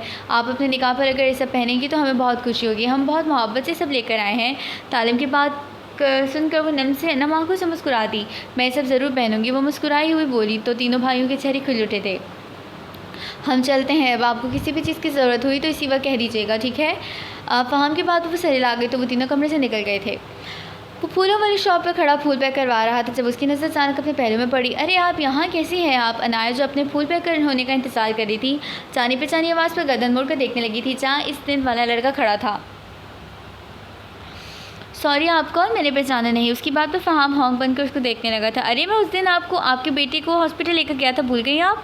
उसकी बात पर वो उलझन भरी नज़रों से देखने लगी थी। आपको गलतफहमी हुई है कोई। Excuse me. दो टुक अल्फाज में कहती वो अपना पार्सल पकड़ कर वहाँ से निकलती चली गई। कहीं ये जुड़वा तो नहीं थी? ये क्या था? फ़हाम द ग्रेट को इतनी सी लड़की चूना लगा कर चली गई। फ़हाम की हैरत बेयकीनी थी कि ख़त्म ही ना हो रही थी। चल बेटा निकल, यहाँ से कोई इज़्ज़त ही नहीं है तेरी, वो खुद से कहता अपना पार्सल पकड़ने लगा। वैसे इस मासूम चुड़ैल ने ऐसा क्यों किया? उसके जहन में सवाल अटक कर रह गया था। उसने गर्दन मोड़ कर सड़क की जानिब देखा जहाँ वो रिक्शे में बैठकर उसकी आंखों से ओझल होती चली गई थी। वो इस मखसूस पत्थर पर बैठी थी। उसके हाथ तेज़ी से पेपर पर चल रहे थे। एक हाथ में पेन पकड़े तेज़ी से पेपर पर घसीटती, दूसरे हाथ से अपने चेहरे पर आई आवारा लट को कान के पीछे अड़सती। वो पूरी तरह अपने काम में मगन थी। जब वो उसे देखता उसके सामने वाले पत्थर पर बैठ गया। कितना हुआ?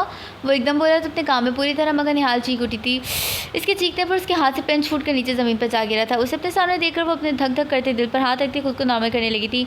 नज़र उठाकर उसकी तरफ देखा तो वो हैरत से देख रहा था। तुम चीखे क्यों? वो वाकई हैरान था उसकी बिलावजह चीखने पर। आपने डरा दिया मुझे। वो खफकी से बोली तो मज़ीद हैरान हुआ था। क्यों? मेरी शक्ल गोरीले से मिलती है क्या? या मेरे पैर उल्टे हैं? या मेरे जिस्म के ऊपर जिनकी शक्ल लगी है? तो तुम मुझसे डर गई? वो तंजिया बोला तो वो खामखा शर्मिंदा होकर रह गई थी। नहीं, वो आपने एकदम आवाज़ निकाली तो मैं डर गई थी। वो बेचारी सफाई देने लगी। तो तुम्हारे कहने का मतलब ये है कि मेरी आवाज़ इस कदर खौफनाक है कि तुम्हारी चीख निकल गई। उसके बाद वो बौखला गई थी। इतनी सी बात को वो कहाँ से कहाँ लेकर गया था। मेरे कहने का मतलब बिल्कुल नहीं था, आप गलत समझ रहे हैं। वो बेचारगी से बोली तो तालिम को उस पर तरस आ गया था। अच्छा दिखाओ कितना लिखा है। उसके कहने पर वो अपनी जान खलासी होने पर शुक्रिया करती हाथ में पकड़े पेपर्स उसके आगे कर गई थी। अरे वाह, तुम्हारी राइटिंग तो बहुत खूबसूरत है। उसकी तारीफ़ करने पर निहाल की आंखें चमक उठी थी। क्या सच में आपको पसंद आई? वो इश्तियाक से पूछने लगी थी। वो पुरजोश होती सवाल करने लगी तो तालिम ने मुस्कुराते हुए हाँ में सर हिलाया। हाँ सच में। उसकी बेताबी पर वो मुस्कुरा दिया था। मुझे बहुत शौक़ है पढ़ने लिखने का।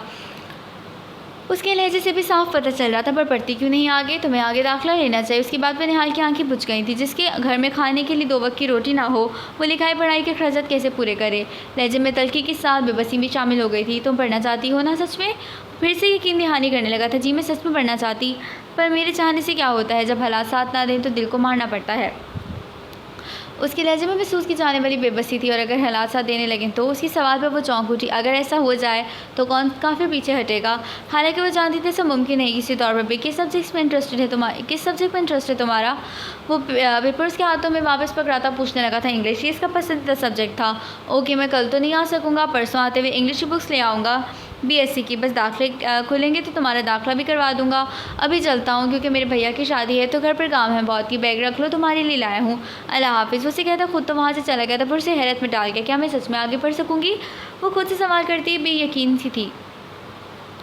करीम मेंशन में रात के इस पहर रौनक अपने उरूज पर थी। रमज़ान के महीने के एहतराम में आलम उन्हें ढोलकी रखने से सख्ती से मना कर गया था, जिस पर उनका कहना था कि ढोलकी नहीं बजा सकते, मेहंदी तो लगा सकते हैं ना। आलम ने उन्हें इनकार नहीं किया था क्योंकि वो चाहता था कि उसके भाइयों के दिल में कोई अरमान ना रहे, कोई मान बाकी न रहे जिसकी शादी को लेकर वो अपनी तमाम शौक़ पूरे कर लें। वो तीनों भाई लकड़ी का झूला फूलों से सजा रहे थे जहाँ बैठकर आलम और आबरू की रस्म होनी थी।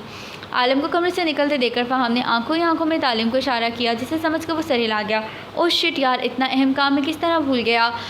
तालिम की बुलंद आवाज़ पर जहाँ आलम उसकी तरफ मुतवज्जह हुआ वहीं बाकी दोनों भी अपना काम छोड़कर उसे देखने लगे। क्या वो आप कौन सा काम भूल गए? तुम सब कुछ तो हो चुका है यार। फ़हाम लापरवाही से कहता फिर से सजावट में मसरूफ़ हो गया था।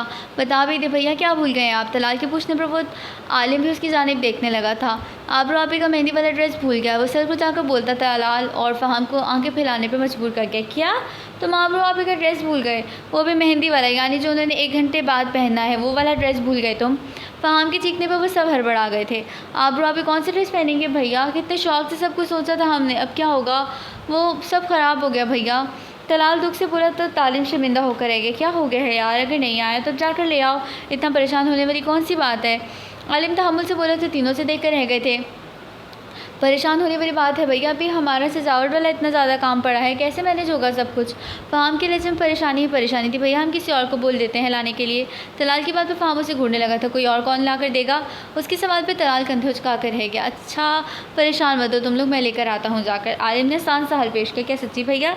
इन तीनों के चेहरे पर 440 वॉल्ट के बल्ब रोशन हो चुके थे। हाँ मैं लेकर आता हूँ अभी जाकर। आलिम इन तीनों से कहता टेबल पर पड़ी गाड़ी की चाबी पकड़ता बाहर की तरफ बढ़ गया। भैया साथ ज्वेलरी भी लेकर आइएगा मैचिंग वाली। तलाल तेज़ी से पीछे से आवाज़ लगा गया तो आलिम ने सर हिला दिया। आलिम जैसे ही लॉन्च में निकला वो तीनों खुशी से नाचते जन्नाती कह के लगाने लगे। देखा फ़हाम द ग्रेट का प्लान? हाय दुल्हे मियाँ अपनी पसंद से अपनी होने वाली दुल्हन का जोड़ा खरीदेंगे। उफ कितना रोमांटिक लग रहा है ना सुनने में ही। फ़हाम पुरजोशों को बोला तो बाकी दोनों तेज़ी से सर हिलाया था। ज़िंदगी में पहली बार तूने कोई अक्ल वाली बात की है फ़हाम, आजा मेरा भाई, एक झप्पी और एक पप्पी तो बनती है ना। तालिम खुशी से कहता उस पर झपटा तो फ़हाम चीखने लगा था, पीछे हट बेशरम इंसान, क्यों मेरी इज़्ज़त खतरे में डाल रहा है।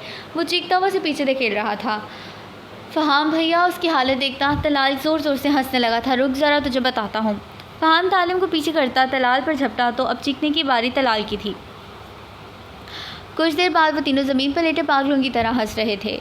वो शीशे के सामने बैठी खुद को देख रही थी। मस्टर्ड पैरों को छूता फ्रॉक, जिसके आस्तीन दबके के काम से भरी हुई थी। पट्टी पर एक साइड लाइन में बटन्स लगे थे, जबकि बाकी फ्रॉक सादा था। दोनों हाथों में गजरे पहन रखे थे, कानों में भी ताज़ा गुलाब और मोती के फूलों की सी बनी बालियाँ पहन रखी थी। काली जुल्फ़ों की चोटी में बांध कर सर पे दुपट्टा जमाए हर तरह के संघार से पाक वो सादगी की हसीन मूरत लग रही थी। वो नम नज़रों से अपना अक्स देख रही थी। उसे अपने माँ बाप शिद्दत से याद आ रहे थे। आप ही कमरे का दरवाज़ा नॉक हुआ तो वो चौंक कर होश में वापस लौटी थी। आ जाएं, उसकी इजाज़त पर दरवाज़ा खोला। तीनों भाई अंदर दाखिल हुए। माशाल्लाह, आप भी बहुत हसीन लग रही हैं आप। तलाल उसे देखते ही बोल उठा तो वो धीरे से मुस्कुरा दी थी। आलम भैया की पसंद के जोड़े में दमक रही हैं आप। फ़हाम की बात पर पलकें झुका गई थी। तुम लोग क्या तंग कर रहे हो मेरी इतनी प्यारी बहन को? पीछे हटो, नज़र लगाओगे क्या? तालिम इन दोनों से कहता आगे बढ़ा था। चलें, आप भी बाहर चलते हैं। अब कुछ नेबर्स को इनवाइट किया था हमने, वो आ चुके हैं। भैया भी तैयार बैठे हैं, आपका इंतज़ार है। तालिम की बात पर वो सर हिलाती हुई खड़ी हुई थी। आप भी हम आपके देवर नहीं बल्कि भाई हैं, ये बात हमेशा याद रखिएगा। हम हमेशा आपके साथ खड़े होंगे। कोई भी मसला हो आप बस एक दफ़ा हमें पुकार लीजिएगा, हम आपको मायूस नहीं करेंगे। तालिम की बात पर वो नमांकों समेत मुस्कुरा दी थी। मैं जानती हूँ। वो मुस्कुराती हुई पास खड़े तलाल के बाल बिखेर गई थी। चले अब फ़हाम के मुस्तफसर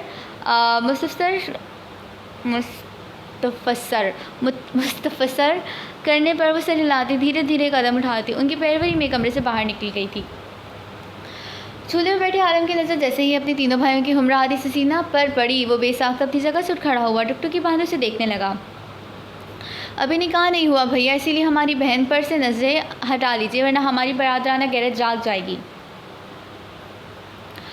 फ़हाम की बात पर आलिम ने उसे भरपूर घुरी से नवाजा। आज के दिन भी अपनी गर्दन मेरे हाथों में देखना चाहते हो? आलिम की संजीदा आवाज़ में कही बात पर वो खुस्या कर रह गया था। मजाक कर रहा था भैया। वो खुशियानी हंसी हंस दिया था। तलाल का हाथ पकड़े वो धीरे कदमों से चलती आलिम के पहलू में जा खड़ी हुई थी। अस्सलाम वालेकुम।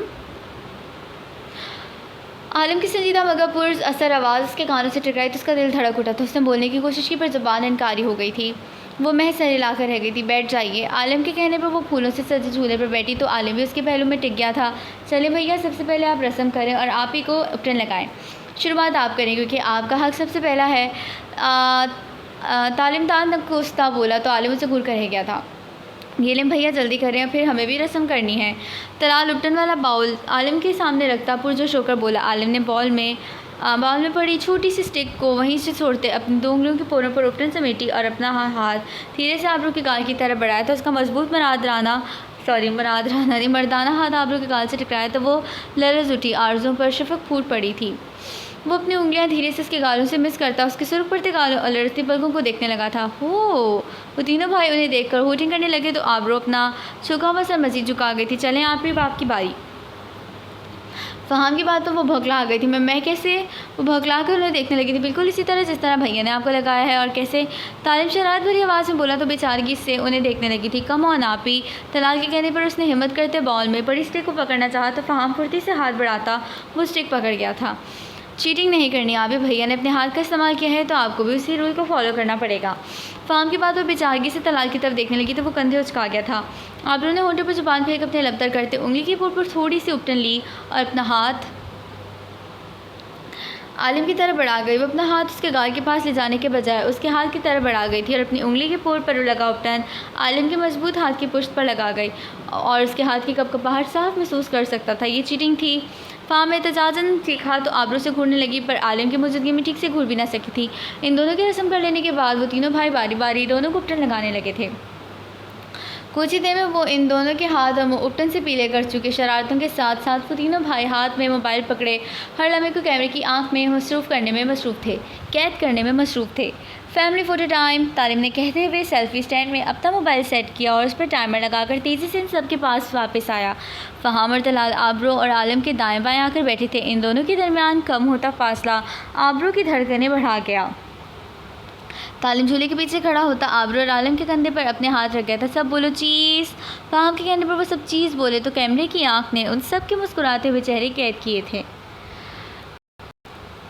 मेरे शूज़ कहाँ गए? तलाल परेशान से पूरा कमरा छान रहा था और मेरी टाई भी नहीं मिल रही। फ़हाम ड्रेसिंग टेबल के सारे दराज खोलकर चेक कर रहा था। तुम लोगों को बोला भी था कि अपनी अपनी हर चीज़ पूरी करके एक जगह पर रखो। तुम लोग कभी भी मेरी सुनो तब ना। तालिम अलमारी के पास ज़्यादा बोला तो फ़हाम और तलाल उससे घूर कर रह गए। जो अलमारी में मुँह दिए खड़ा था, क्या वो भैया? जब वो अगले 5 मिनट भी पीछे न हटा तो तलाल ने उसे आवाज़ देकर पूछा, यार तलाल, मेरे स्टड्स नहीं मिल रहे, तूने देखे क्या? तालिम के सवाल पर दोनों भाइयों ने नज़रों का तबादला कि अपनी चीज़ें पूरी करके एक जगह रखनी थी ना, पर तुम कभी अपनी ज़ुबान को कायम रखो तब ना। फ़हाम ने उसकी बात उसी के मुंह पर दे मारी तो तलाल के कहके पर वो उन दोनों को घूर कर रह गया था। आबरू को तैयार करने पर ब्यूटिशियन आ चुकी थी। वो भी अपने कमरे में खड़ा तैयार हो रहा था जब दरवाज़ा नॉक हुआ। गैस उसकी इजाज़त मिलते ही दरवाज़ा खुला। वो तीनों भाई अंदर दाखिल हुए। आज दिन दहाड़े दरवाज़ा नॉक करने की क्या ज़रूरत पड़ गई हम? वो मुस्कुराकर इन तीनों से सवाल करने लगा था, क्योंकि अब हमें आदत डालनी है ना। भाभी की मौजूदगी में तो यूँ धड़ल्ले से कमरे में नहीं दाखिल हो सकते ना। तलाल की बात पर आलिम ने गौर से इन तीनों के चेहरे देखे थे। यहाँ आओ। आलिम की बात तो वो तीनों आगे बढ़े तो आलिम इन तीनों को अपने सीने में भींच गया था। तुम लोग मेरे भाई नहीं बल्कि औलाद हो। मेरी माँ और बाप दोनों मिलकर पाला है तुम तीनों की अहमियत मेरी ज़िंदगी में हर चीज़ से बढ़कर है। ये कभी मत सोचना कि तुम लोगों के लिए मेरा प्यार बढ़ जाएगा। तुम सब से अहम और प्यारा कोई भी नहीं मुझसे। जान बसती है तुम तीनों में मेरी। शादी भी तुम लोगों की खुशी की खातिर कर रहा हूँ। मैं जानता हूँ मैं तुम लोगों से जितना मर्जी प्यार कर लूँ, पर एक माँ या बहन की जगह तो नहीं ले सकता ना। कभी बदगुमान मत होना अपने भैया से, ना ही कभी कोई बात करते हुए झिझकना। ये मत समझना शादी करने के बाद मेरी ज़िंदगी में तुम लोगों की अहमियत कम हो जाएगी। ऐसा मरकर भी नहीं हो सकता। मेरी जान हो तुम तीनों, समझ रहे हो ना? वो मोहब्बत भरी नज़रों से अपने छोटे भाइयों को समझा रहा था। तालिम और फ़हाम नम आँखों से मुस्कुरा दी, जबकि तलाल बाकायदा छोटे बच्चों की तरह रो दिया था। अरे छोटे बच्चे हो क्या? इतने बड़े होकर रो रहे हो यार। किसी ने देख लिया तो क्या इज़्ज़त रह जाएगी? आलिम ने उसका चेहरा दोनों हाथों में भरकर उसकी आँख साफ करते प्यार भरी डांट पिलाकर बोला तो तलाल उसके सीने से लग गया था। आई लव यू भैया, दुनिया के बेस्ट भैया हैं। आलिम मुस्कुराते हुए उसके बाल बिखेर गया था। पीछे हट जा लंगूर, भैया को तैयार होने दे, अब वक्त कम रह गया है। फ़हाम तलाल को आलिम से खींच कर अलग करता अपने साथ लगा गया। भैया, उसके फिर से लंगूर कहने पे तलाल चीख उठा था। कुछ देर में आलिम उनके सामने तैयार खड़ा था। सफ़ेद कुर्ते हुए, कड़कते हुए सलवार कमीज़ पर कंधों पर काली चादर फैलाए और पैरों में काली पेशावटी चप्पल पहने वो वाकई उनका शहज़ादा भाई लग रहा था। उसे देखते ही वो तीनों माशाल्लाह कह गए थे। तभी आलिम का मोबाइल बज उठा तो वो कॉल सुनने लगा था। फ़हाम जाओ, गेट पर मेरे गेस्ट आए हैं, उन्हें रिसीव करो जाकर और इज़्ज़त से अंदर लेकर आओ। आलिम के हुक्म पर फ़हाम जी भैया कहता भाई की तरफ चल दिया था। जैसे उसने गेट खोला, सामने खड़े बुजुर्ग को देखते उसकी चौथा तबक रोशन हो गए। तुम झूठी औरत, यहाँ मेरे घर पे क्या कर रही हो? उसे सामने देखकर वो चीखी तो उठा था, जो काले पैरों तक जाते फ्रॉक के साथ जुल्फ़े खुली छोड़े अपनी मनमोहनी सूरत के साथ उसके सामने खड़ी थी। अनाया उसकी यूँ चीखने पर बौखला गई, क्योंकि उसे अपनी माँ पर चीखते देखकर हमीन गला फाड़ कर रोना शुरू हो चुका था। उस दिन वाले प्यारे से बच्चे पर नज़र पड़ते ही फ़हाम का दिल ललचाया तो वो बगैर कुछ सोचे समझे झुककर उसे अपनी गोद में उठा गया, जिस पर हमीद और भी ऊंची आवाज़ में रोने लगा। मेरा बेटा दे मुझे। वो अपने हाथ फ़हाम की तरफ बढ़ा गई, पर वो उसे इग्नोर किया। हमीद की तरफ मुतवज्जा हुआ। चुप करो प्यारे बेबी, फिर मैं आपको चॉकलेट दूँगा। फ़हाम उसे पुचकारते हुए बोला, पर तब उसकी हैरत की इंतहा न रही जब वो बच्चा एकदम रोना धोना भूलकर टुकुर टुकुर उसको चेहरा देखने लगा था। कितना नदीदा बच्चा है तुम्हारा, देखो कैसे चॉकलेट के नाम पर एकदम चुप हो गया है। पर कुछ भी कहो, तुम्हारा बेटा है, बहुत प्यारा है, बल्कि कहीं से भी तुम्हारा बच्चा नहीं लगता। सच बताओ, बच्चा चोर तो नहीं हो गई तुम? ऐसा तो नहीं कि किसी का बच्चा चोरी करके तुम अपनी प्रॉपर्टी समझ कर बैठ गई हो उसे? वो उसे मशकूक नज़रों से देखता बोला तो अनाया चकरा उठी थी उसके इल्ज़ामात पर। किस कदर लंबी ज़ुबान थी शख्स की। आप प्लीज़ मेरा बेटा वापस करें मुझे, आप ही को फजूल कोई नहीं सुनी मुझे। वो तड़क कर कहता उसके हाथ से हमीन को छीन गई थी तो इसकी हिम्मत पर फ़हाम उसे देखता रह गया। पीछे हटे, मुझे आलम सर के पास जाना है अंदर। इसकी बात पर फ़हाम चौंक कर इसकी तरफ हो गया था और पुरसोच नज़रों से उसकी पुरुष को देखने लगा जो अब लॉन्च में दाखिल हो गई थी। आलम भैया उसे कैसे जानते हैं, ये सवाल उसके जहन में गर्दिश करने लगा, जिसका जवाब सिर्फ आलम ही दे सकता था। वो सर सटक कर खुद ही अंदर की तरफ बढ़ गया था। भैया, अभी एक लड़की आई थी अंदर, कौन थी वो और अब कहाँ गई है? वो खाली कमरा देखता आलम से पूछने लगा था। मेरी सेक्रेटरी है नाया, उसको मैंने इनवाइट किया था और अब आबरू के कमरे में भेज दिया इसको।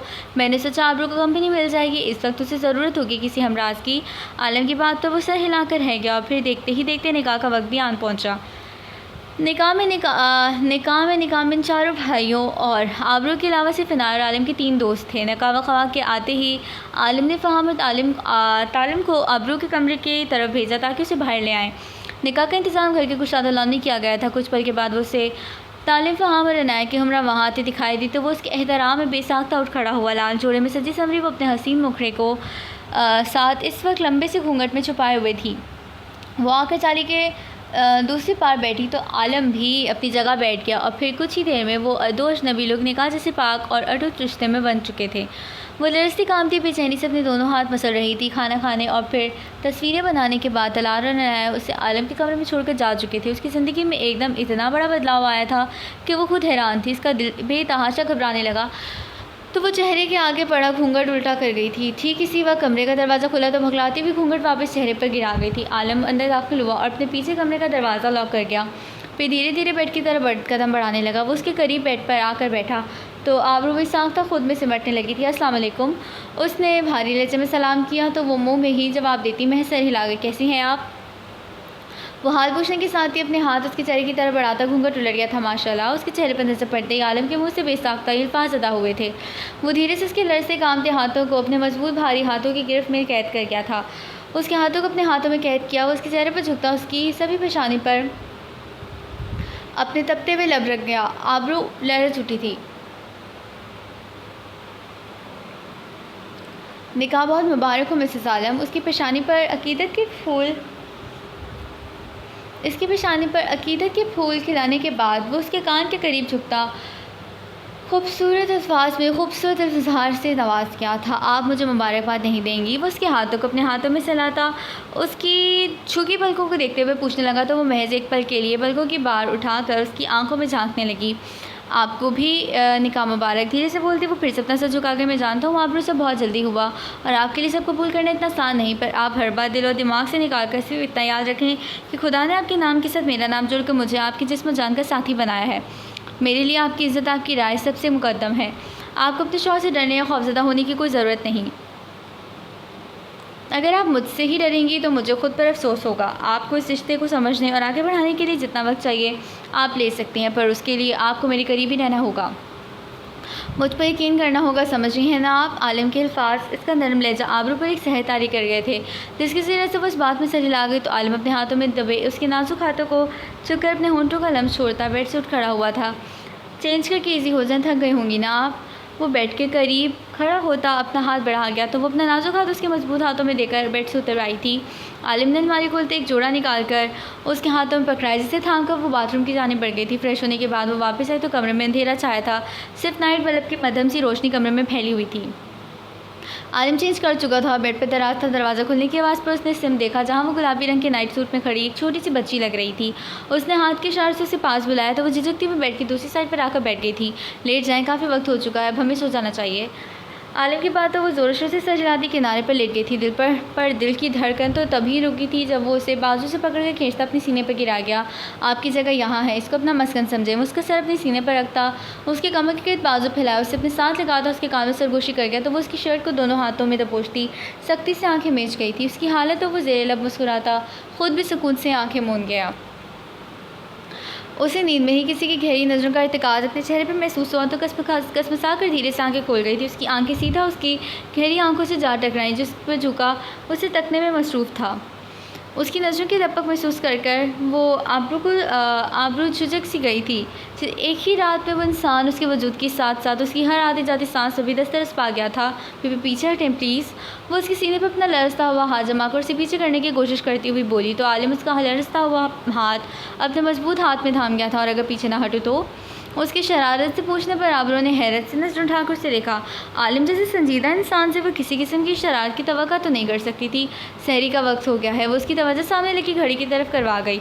तो आपको अपने नए नवेरे शौहर के लिए सहरी बनानी है क्या? आलिम के सवाल पर वो तेज़ी से इस बात में सर हिला गए। पर मैं तो ऐसा जुल्म नहीं कर सकता कि मेरी नई नवेली दुल्हन जिसके हाथों की मेहंदी भी अभी ताज़ा है उससे खाना बनवाऊँ। आलिम भारी आवाज़ में कहता उसके हिनाई हाथ को थाम कर अपनी नाक के करीब ले जाता गहरी सांस भरने लगा। वो मेहंदी की महक को अपनी सांसों में उतारने लगा था। आलम प्लीज़, वो सांस लेने में महाल होती बेसाख्तों से नाम से पुकार गई। आलम उसकी पेशानी पर बिखरे बाल हटाकर उसकी पेशानी पर झुकता अपने लब रख गया। उसके पाक लम से सुकून महसूस करती आबरू आंखें मूंद गई थी। एक बात हमेशा याद रखिएगा वो आबरू का हाथ अपने दिल के मकाम पर रख गया था। आपको अपनी इज़्ज़त बनाया है, मैंने पूरे दिलो जान से अपना बनाया है और आपसे भी यही उम्मीद रखता हूँ कि आप समझ रही हैं ना। उसके सवाल पर बेसाख्ता इस बात में सही लागी थी। चलें उठकर फ्रेश हो जाएं, फिर बाहर चलते हैं। वो निकम्मे सहरी बना चुके होंगे। वो उसे कहता उठा तो वो भी दुपट्टा गले में डालती बाथरूम की तरफ बढ़ गई थी। जहन नसीब इन दोनों को साथ आते देखकर फहाम चेक उठा था। उसकी बात पर आबरू झींप उठी तो आलिम घूर कर रह गया, जिसका आज फहाम ने कोई ख़ास असर नहीं लिया था। वेलकम आपी। उसे देखकर वो तीनों इकट्ठे बोले तो आबरू मुस्कुरा कर सही ला गई थी। आलिम ने पहले आबरू के लिए चेयर निकाली, फिर उसके बैठने के बाद खुद बैठा। आज बड़ी इश्तिहाअंगेज़ खुशबू फैली हुई है। आलिम ने बैठती डाइनिंग टेबल पर नज़र दौड़ा कर कहा, आज आबरू आपी की आज मिसेस आलम पहली सहरी है, इसीलिए हमने ख़ास एहतमाम करने की कोशिश की है। तलाल ने पुरजोश होकर बताया तो आबरू इनकी मोहब्बतों पर मुस्कुरा कर रह गई। आलिम ने आबरू की प्लेट में चिकन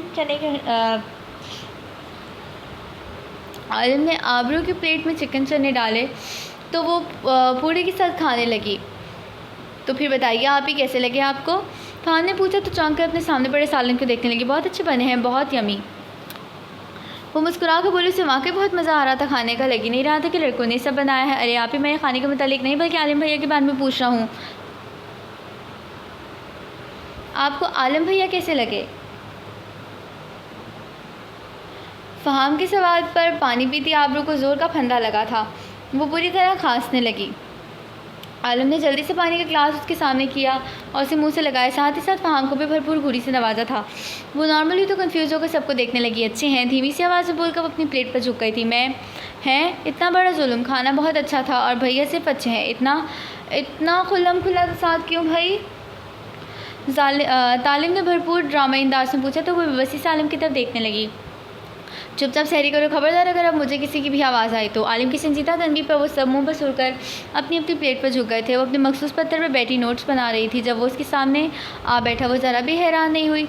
अब तो वो उसकी आहट से भी पहचान जाया करती थी। कैसी हो? उसके सवाल पर अपने हाल ने ज़रा से सर उठाकर उसकी तरफ देखा था। बहुत अच्छी हूँ। वो मुस्कुरा कर सर झुकाते फिर से नोट्स पर हाथ चलाने लगी थी। उसके कॉन्फिडेंस भरे जवाब पर वो उसे देख कर रह गया था। ये लो। उसके आवाज़ पर निहाल ने सर उठाकर उसकी जानिब देखा तो वो एक बैग उसकी तरफ बढ़ा रहा था। निहाल ने समझी से उसकी तरफ देखा।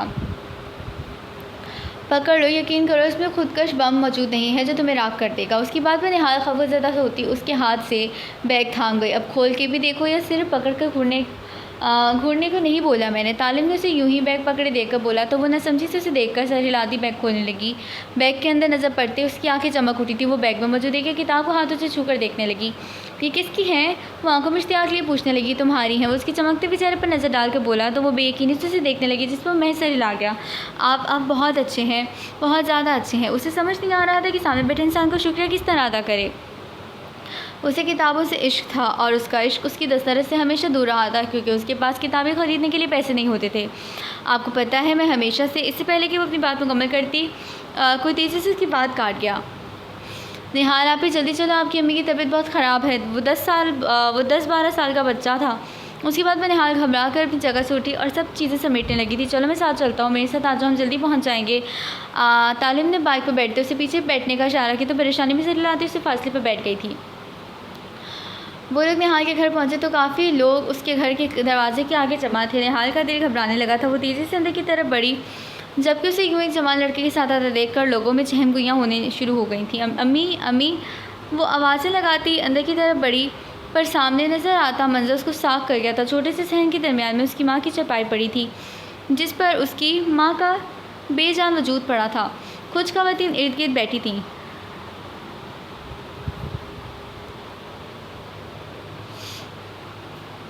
अरे कहाँ थी बेहया लड़की? शक्ल से कैसी मासूम दिखती थी और अब कैसे जवान जहाँ लड़के के साथ फ़रार थी।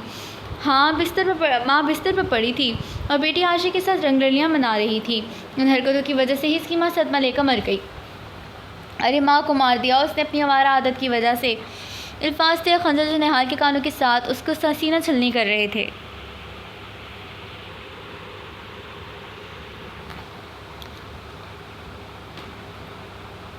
निहाल के कानों के साथ उसका सीना छलनी कर रहे थे, पर उसके लिए सबसे ज़्यादा सदमे वाली बात ये थी कि उसकी माँ उसे जालिम दुनिया में अकेले छोड़कर जा चुकी थी। अम्मी, वो चीख कर अपनी माँ को पुकारती होशो माँ से बेगाना होती चली गई थी। वो आज आलिम के ऑफिस आया हुआ था। आते उसने ऑफिस वर्क उसको घुमा कर रख दिया था। उसे जिस इंसान की तलाश थी वो अब तक आया नहीं था, इसलिए बाकी सबकी शामत आई हुई थी। अभी भी वो मैनेजर का दिमाग खपा रहा था जब तालिम की कॉल आ गई थी। हाँ बोल, किसको कॉल की है? वो फ़ोन उठाकर कहाँ से लगा गया था ऐनक वाले जिन को। क्या नाम था उसका? हाँ याद आ गया, जिकोटा जिन। तालिम की फजूल बकवास से फ़हाम ने खा जाने वाली नज़रों से मोबाइल को देखा था। जल्दी बकवास कर, क्या काम पड़ गया है तुझे जिसके लिए तूने बादशाह सलामत को याद किया है? फ़हाम रुबदा अंदाज में कहता टांग पर टांग चढ़ा गया था। बादशाह सलामत कहना ये था कि आते हुए टमाटर और हरा धनिया लेते हुए आइएगा, और अगर आपकी शान में गुस्ताखी ना हो तो मेरी बात कान खोल कर सुन लें। आज बाथरूम साफ करने की आपकी बारी है, इसलिए वक्त पर घर तशरीफ़ ले आइएगा। तालिम ने निहायत सुकून से फ़हाम को बेसुकून किया था। मुंह धो रखो, मैं नहीं करूँगा बाथरूम साफ, अब तलाल की बारी है। तुम लोग हर दफ़ा बेईमानी कर जाते हो मेरे साथ। वो तड़प ही तो उठा था बेचारा, जबकि मैनेजर मुँह खोले अपने बॉस की बात सुन रहा था। आप यहाँ से तशरीफ़ ले जाए, मेरा हसीन मुखड़ा क्या देख रहे हैं? फ़हाम की तंज़िया बात पर वो हड़बड़ाकर ऑफिस से निकला, जबकि फ़हाम अपने दिमाग में इन चीज़ों की लिस्ट बनाने लगा था जो उसे घर वापसी पर लेकर जानी थी। मुँह धो रखो, मैं नहीं करूँगा बाथरूम साफ, अब तलाल की बारी है। तुम लोग हर दफ़ा मेरे साथ बेईमानी कर जाते हो। वो तड़प ही तो उठा था। कोई इज्जत ही नहीं है फ़हाम, तेरी बंदा पूछे। अब दी हैंडसम दी ग्रेट फ़हाम, ये छोटे छोटे काम करता अच्छा लगेगा? कदर ही नहीं मेरी कोई। सही कहा किसी ने कि असली हीरे की पहचान सिर्फ जौहरी को ही होती है। कब आएगा कोई ऐसा जौहरी जिससे मुझ जैसे हीरे की पहचान होगी? वो गमगीन से खुद से मुकाबलेबाजी कर रहा था जब दरवाज़ा नॉक हुआ। मैं कम इन सर? सुरीली सी जनाना आवाज़ पर वो जल्दी से सीधा होकर बैठा था, पर उसे जाने क्यों ये आवाज़ जानी पहचानी सी लग रही थी। यस, उसकी इजाज़त मिलते ही मुकाबले दरवाज़ा खुलकर अंदर आ गया था। तुम? उस दो नंबर लड़की को देखकर सामने देखकर फ़हाम चीख उठा था। उसके यूँ एकदम चीखने पर अनाया घबरा उठी थी। तुम? मेरा मतलब है कि आप यहाँ क्या कर रही हैं मिस? 2 नंबर खातून। वो एकदम कुर्सी से उठते उस पर चढ़ दौड़ा। वो 2 नंबर खातून? वो हैरत भी अकेली सब तेली मुंतखब नाम को धरा रही थी। सच सच बताएं, कहीं आप बच्चा चोर तो नहीं है? इसीलिए मुझे देखकर पहचानने से इनकार हो जाती हैं क्या? अनाया चीख उठी। वो शख्स उसे कैसे कैसे कबात से नवाज रहा था। पहले 2 नंबर खातून और बच्चा चोर। अच्छा, और किसका बच्चा चोरी किया है मैंने? आपका? वो दोनों हाथ सीने पर बांधते उसके सामने टिक कर खड़ी हो गई थी। उसकी बात पर वो मुस्कुराता अपनी हल्की हल्की दाढ़ी से लाने लगा तो अनाया ना समझी से उसे देखा था। मेरा कैसे हो सकता है? मैं तो प्योर सिंगल हूँ। अभी यू नो छेड़ा छांट। वो पूरा कमरे में नजर दौड़ाते शर्माने की नाकाम कोशिश कर रहा था। अनाया बेयकीनी से इस प्योर छेड़े छांट को देख रही थी जिसकी सस्ती एक्टिंग उसकी समझ से बाहर थी।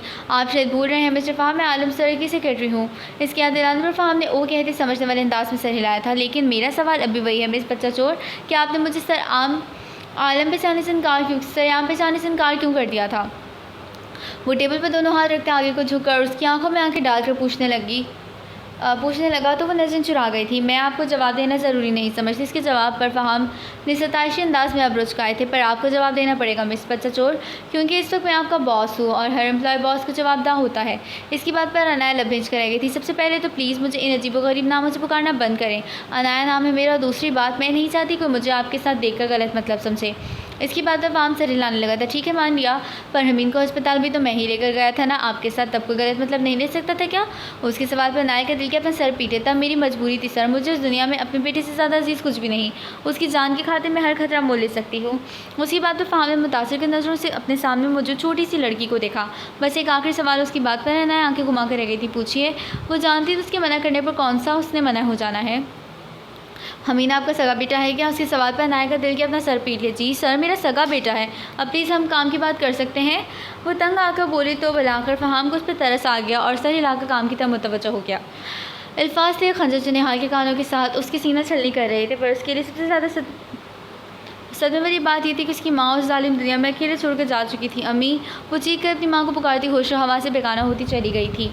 उसे जब से होश आया था वो साफ बैठी थी। उसकी माँ को दफनाया जा चुका था। मोहल्ले वाले जो बढ़ चढ़ कर बोल रहे थे कि कोई भी तदफीन के वक्त आगे ना बढ़ा। सारा इंतज़ाम तालिम ने अकेले ही किया था।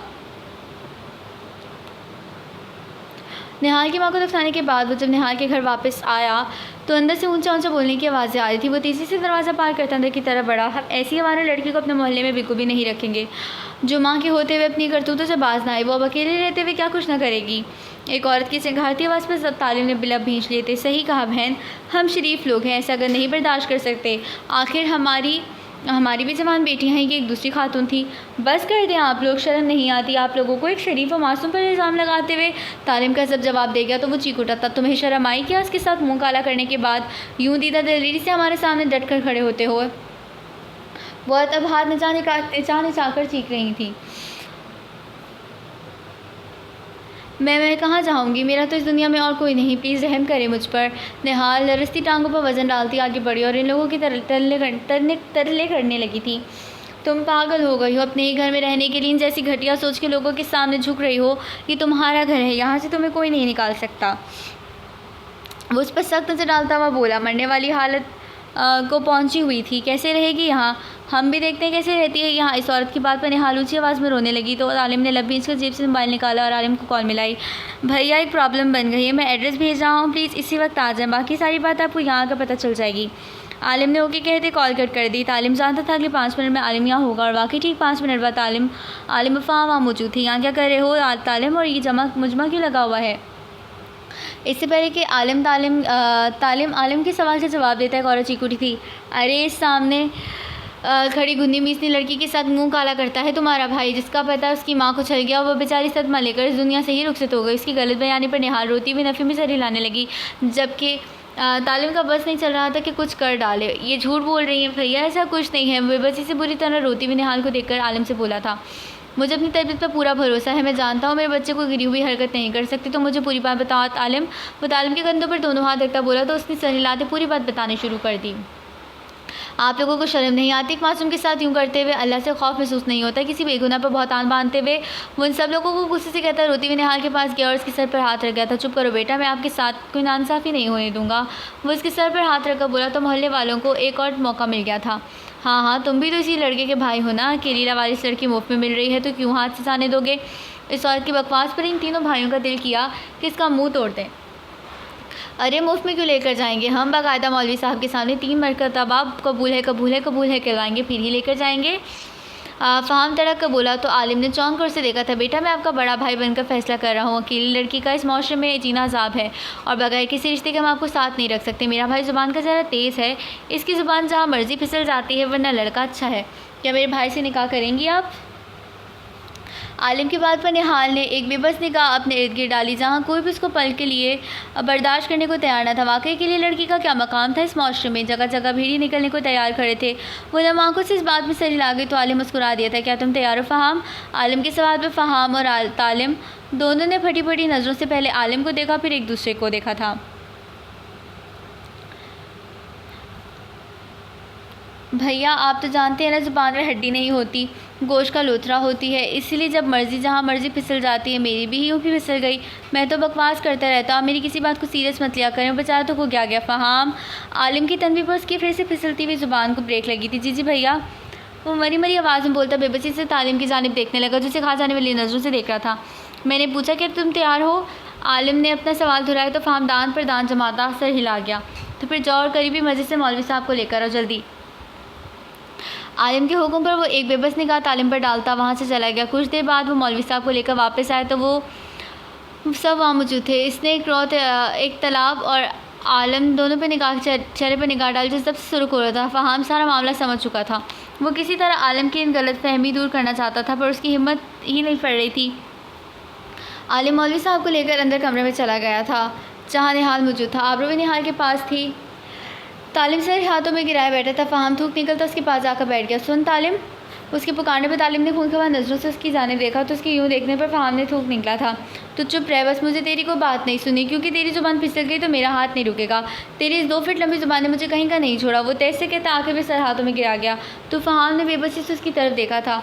देखिए मेरी बात सुन। इससे पहले वो अपनी बात पूरी करता तालिम उसे तेज़ नज़रों से देखता बात काट गया। मैंने कहा ना चुप रह फ़िलहाल बस। उसकी बात पर फ़हाम ने लब भींचे। उसे खुद पर बेतहाशा गुस्सा आ रहा था। क्या ज़रूरत थी बकवास करने की? पर अब क्या किया जा सकता था? अब तो तीर कमान से निकल चुका था। वो चुपचाप बैठा तालिम की बेबस शक्ल देखने लगा था। थोड़ी देर बाद मौलवी साहब के हमरा आलिम और तलाल बाहर आते दिखाई दिए तो तालिम अपनी जगह से उठ खड़ा हुआ। वो किस तरह अपनी मोहब्बत को अपने ही भाई से मंसूब होते हुए देख सकता था। हाँ, ये सच था कि वो लड़की बहुत कम दिनों में इसके दिल तक रसाई पा चुकी थी, पर किस्मत के खेलों से कौन वाकिफ़ था। वो वहाँ से निकलने लगा तो आलिम ने आगे बढ़कर उसका बाजू थामे, चुपचाप बैठो दोनों। आलिम ने इन दोनों भाइयों को देखते तनबीह की तो वो लब भींच कर एक दूसरे को देख रहे थे। मौलवी साहब निकाह शुरू करे। आलिम के कहने पर मौलवी साहब ने निकाह के कलमात अदा करने शुरू किए।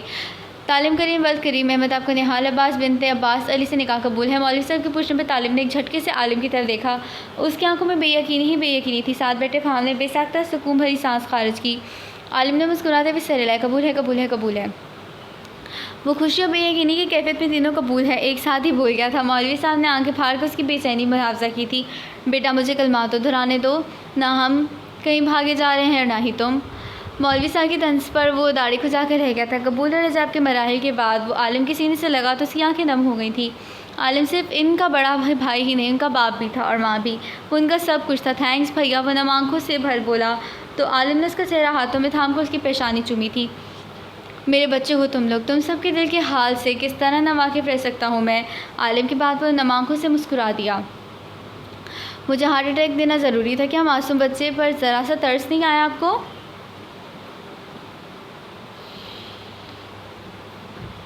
फ़हाम की नूर उठी आवाज़ से वो दोनों उसकी तरफ मुतवज्जा हुए थे। हार्ट अटैक क्यों? मैंने सिर्फ इतना ही पूछा था कि क्या तुम तैयार हो फ़हाम। ये तो नहीं कहा था कि निकाह के लिए। मैं तो तुमसे तुम्हारे भाई के निकाह का पूछना चाह रहा था। क्या तुम अपने भाई के निकाह के लिए तैयार हो? तुमने अपने उल्टे दिमाग से खुद ही उल्टा सोच लिया था, इसमें मेरा क्या कसूर? आलिम की बात पर फ़हाम सदमे से देखने लगा। तेरी वाकई कोई इज़्ज़त नहीं है फ़हाम यहाँ। वो खुद से कहता खुद ही हंस दिया था। वो निहाल को तालिम के कमरे में छोड़कर अपने कमरे में वापस आई तो आलिम आड़ा तेजा बेड पर लेटा हुआ था। वो अपने पीछे दरवाज़ा बंद करके अपने कदम बेड की तरफ बढ़ा गई थी। वो उसके करीब बेड पर बैठी तो उसकी मौजूदगी महसूस कर आलिम अपने सर उसकी गोद में रखे था। आबरू धड़कते दिल के साथ उसके बालों में उंगलियां चलाने लगी। थक गए हैं क्या? उसकी मीठी आवाज़ आलिम के कानों में रस घोल रही थी। थोड़ा सा, पर आपको अपने सामने देखकर मेरी सारी थकावट दूर हो गई। वो उसका हाथ पकड़ कर अपने लबों से लगाता हुआ बोला तो आबरू लात से मुस्कुरा दी थी। शुक्रिया आबरू। उसकी बात पर आबरू ने न समझी से उसे देखा। किस लिए? वो सवाल करता उसकी पेशानी पर बिखरे बाल समेटने लगी थी। मेरी ज़िंदगी में आकर उसे मज़ीद खूबसूरत बनाने के लिए। मेरे भाई मेरी औलाद की तरह है आबरू। मैंने माँ और बाप दोनों बनकर उनकी परवरिश की है। बहुत प्यार है इन तीनों से मुझे। अपनी ज़िंदगी से भी ज़्यादा अजीज़ है मुझे वो। और जिस तरह आप मेरा और इन सब का साथ दे रही हैं ना, मैं बहुत खुश हूँ और मुतमिन हूँ आबरू। मेरी दुआ है कि अल्लाह पाक हमें हमेशा यूँ ही खुश रखे और एक दूसरे के साथ रखे, आमीन। आबरू मुतमिन से मुस्कुरा दी थी। वो फिर से उसके बालों में उंगलियाँ चलाने लगी जिस पर सुकून से आंखें मूंद गया था। वो कमरे में दाखिल हुआ तो वो घुटनों में सर दिए रोने में मशगूल थी। उसे देखते तालिब को यकीकी मायने में उस पर तरस आया था। मजबूत कदम उठाकर उसके करीब आए निहाल। उसकी गंभीर आवाज़ पर निहाल ने सर उठाकर उसकी तरफ देखा तो उसकी नमा के आंखों में तालिम का दिल डोलने लगा था। हाथ दो। तालिम ने अपना हाथ उसकी तरफ बढ़ाते हुए कहा तो वह न समझी से उसे देखते उसके मजबूत हाथ में अपना नाजुक कामता हुआ हाथ थमा गई थी। वो उसका लरसता हवा हाथ अपने मजबूत गिरफ्त में ले गया, उससे अपने मुकाबले खड़ा कर गया। उससे पहले कि वो कुछ समझती वो उसे धीरे से अपने सीने से लगा गया। निहाल का दिल धक धक से धड़क रहा था उसकी हरकत पर। तुम्हारी वालिदा की वफ़ात का बहुत अफसोस हुआ। उनकी उम्र इतनी ही लिखी थी। अल्लाह पाक उनके दर्जात बुलंद फरमाए, आमीन। वो उसे अपने साथ लगाया उसके सबसे बड़े गम की ताज़ियत कर रहा था। सहारा मिलने की देर थी। वो फूट फूट कर रोती थी। उन्होंने मेरे साथ ऐसा क्यों किया? मेरा तो उनका सिवा कोई नहीं था इस दुनिया में। मैं किस तरह उनके बगैर रहूँगी? तालिम उसे संभालना मुश्किल होने लगा था। इधर आओ, यहाँ बैठो। वो उसे साथ लिए बेड के करीब आया और उसे बेड पर बिठाकर खुद पैरों के बल उसके पास बैठता, उसके हाथ अपने मजबूत हाथों में कैद कर गया। हर इंसान जिस दुनिया में आया है उसका जाना भी मुकर्रर है। मौत अटल है। मैं या तुम कोई इसे नहीं टाल सकता। तुम अकेली कहाँ हो? तुम्हारा शौर यानी मैं हूँ ना, तुम्हारे साथ, तुम्हारे अच्छे बुरे वक्त और दुख सुख का साथी। रोकर उनकी रूह को तकलीफ़ मत दो, बल्कि उनकी बख्शिश की दुआ करो। समझ रही हो ना? तालिम की बात वो सर हिला गई तो वो हाथ बढ़ाकर उसके आंसू साफ करने लगा था। नमाज का वक्त हो गया है, उठकर नमाज़ पढ़ो और उनके लिए दुआ करो और ख़बरदार मैं अब इन हसीन आँखों में आंसू न देखूँ। वो उसके आंसू साफ करता बोला तो वो इस बात पर सर हिला गई थी। तबीयत खराबी की वजह से देर हो गई। सॉरी, ये राइटर का लिखा हुआ है, आगे पढ़ेंगे। गम को सहने में भी कुदरत ने मज़ा रखा है। फ़हाम की बात पर तलाल ने पूरी आंखें खोल कर उससे देखा था। आपको कौन सा गम लग गया है भैया? उसके सवाल पर फ़हाम सीधा होकर बैठा था। हार छोड़े, तुम नहीं समझोगे कवारे का दुख। दुखी लहजे में कहते अपने न आने वाले आंसू भी साफ़ कर डाले थे। तौबा भैया, आप तो ऐसे बिहेव कर रहे हैं जैसे उम्र गुजर गई है आपकी। इसके शोधेपन पर तलाल ने अफसोस करते उसे देखा था। अरे तुम बच्चे क्या जानो जवान कवारे का दुख। चल फ़हाम, 2 पैग मारो, भूल जा। खुद से कहते फ़हाम ने सामने रखे जग से जाम शीरी ग्लास मुंडेला और ग्लास नज़ाकत से लबों से लगा लिया था। तलाल ने हैरत से उसे देखा जो जाम शीरी का चौथा ग्लास पी रहा था। तलाल ने उसे देखते नफ़ी में सर हिलाया जैसे कह रहा हो कि आपका कुछ नहीं हो सकता। करीम मेंशन में इस वक्त सहरी का दौर चल रहा था। 4 मर्दों के साथ 2 औरतों का भी इजाफा हो चुका था। भाभी माँ, अभी तो आपके इन प्यारे प्यारे हाथों से मेहंदी भी नहीं उतरी और आप किचन में ही खड़ी हो गई हैं। मेरे होते हुए इतना बड़ा जुल्म मैं आलिम भैया को क्या मुँह दिखाऊँगा। आप जो चूल्हे के आगे खड़ी शामी कबाब फ्राई कर रही थी, फ़हाम की तो टंकी पर बेसाख्ता हंस दी थी। अपनी यही लानत ज़्यादा शक्ल दिखाना और कौन सी दिखाएगा। फ्रिज से पानी की बोतल निकालते तालिम ने लुकमा दिया तो फ़हाम उसे घूर कर रह गया था। तालिम, भैया तुम्हारी नहीं है, मेरी दुल्हन भी यहाँ मौजूद है।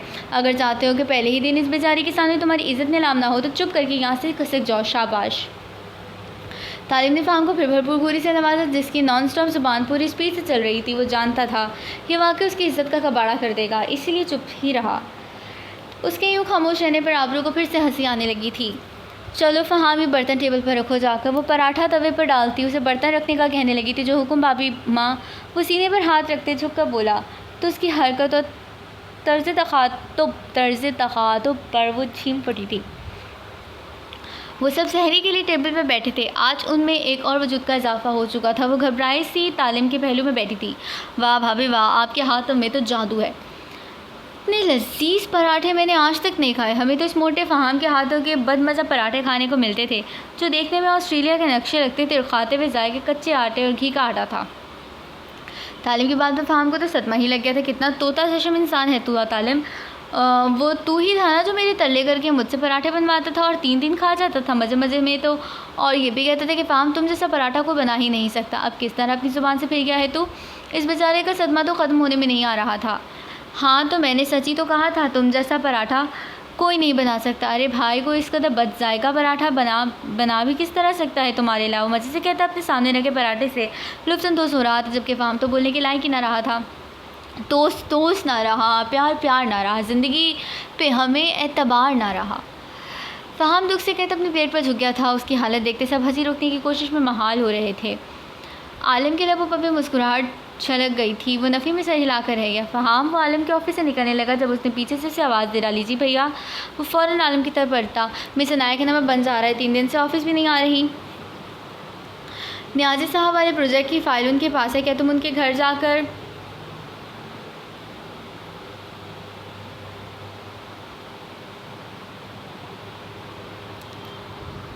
मिस अनाया का नंबर बन जा रहा है, 3 दिन से ऑफिस भी नहीं आ रही। न्याजी साहब वाले प्रोजेक्ट की फ़ाइल उनके पास है, क्या तुम उनके घर जाकर मुझे फ़ाइल ला कर दोगे प्लीज़। फ़हाम को आलिम की बात सुनकर याद आया कि वाकई नया ऑफिस नहीं आ रही थी।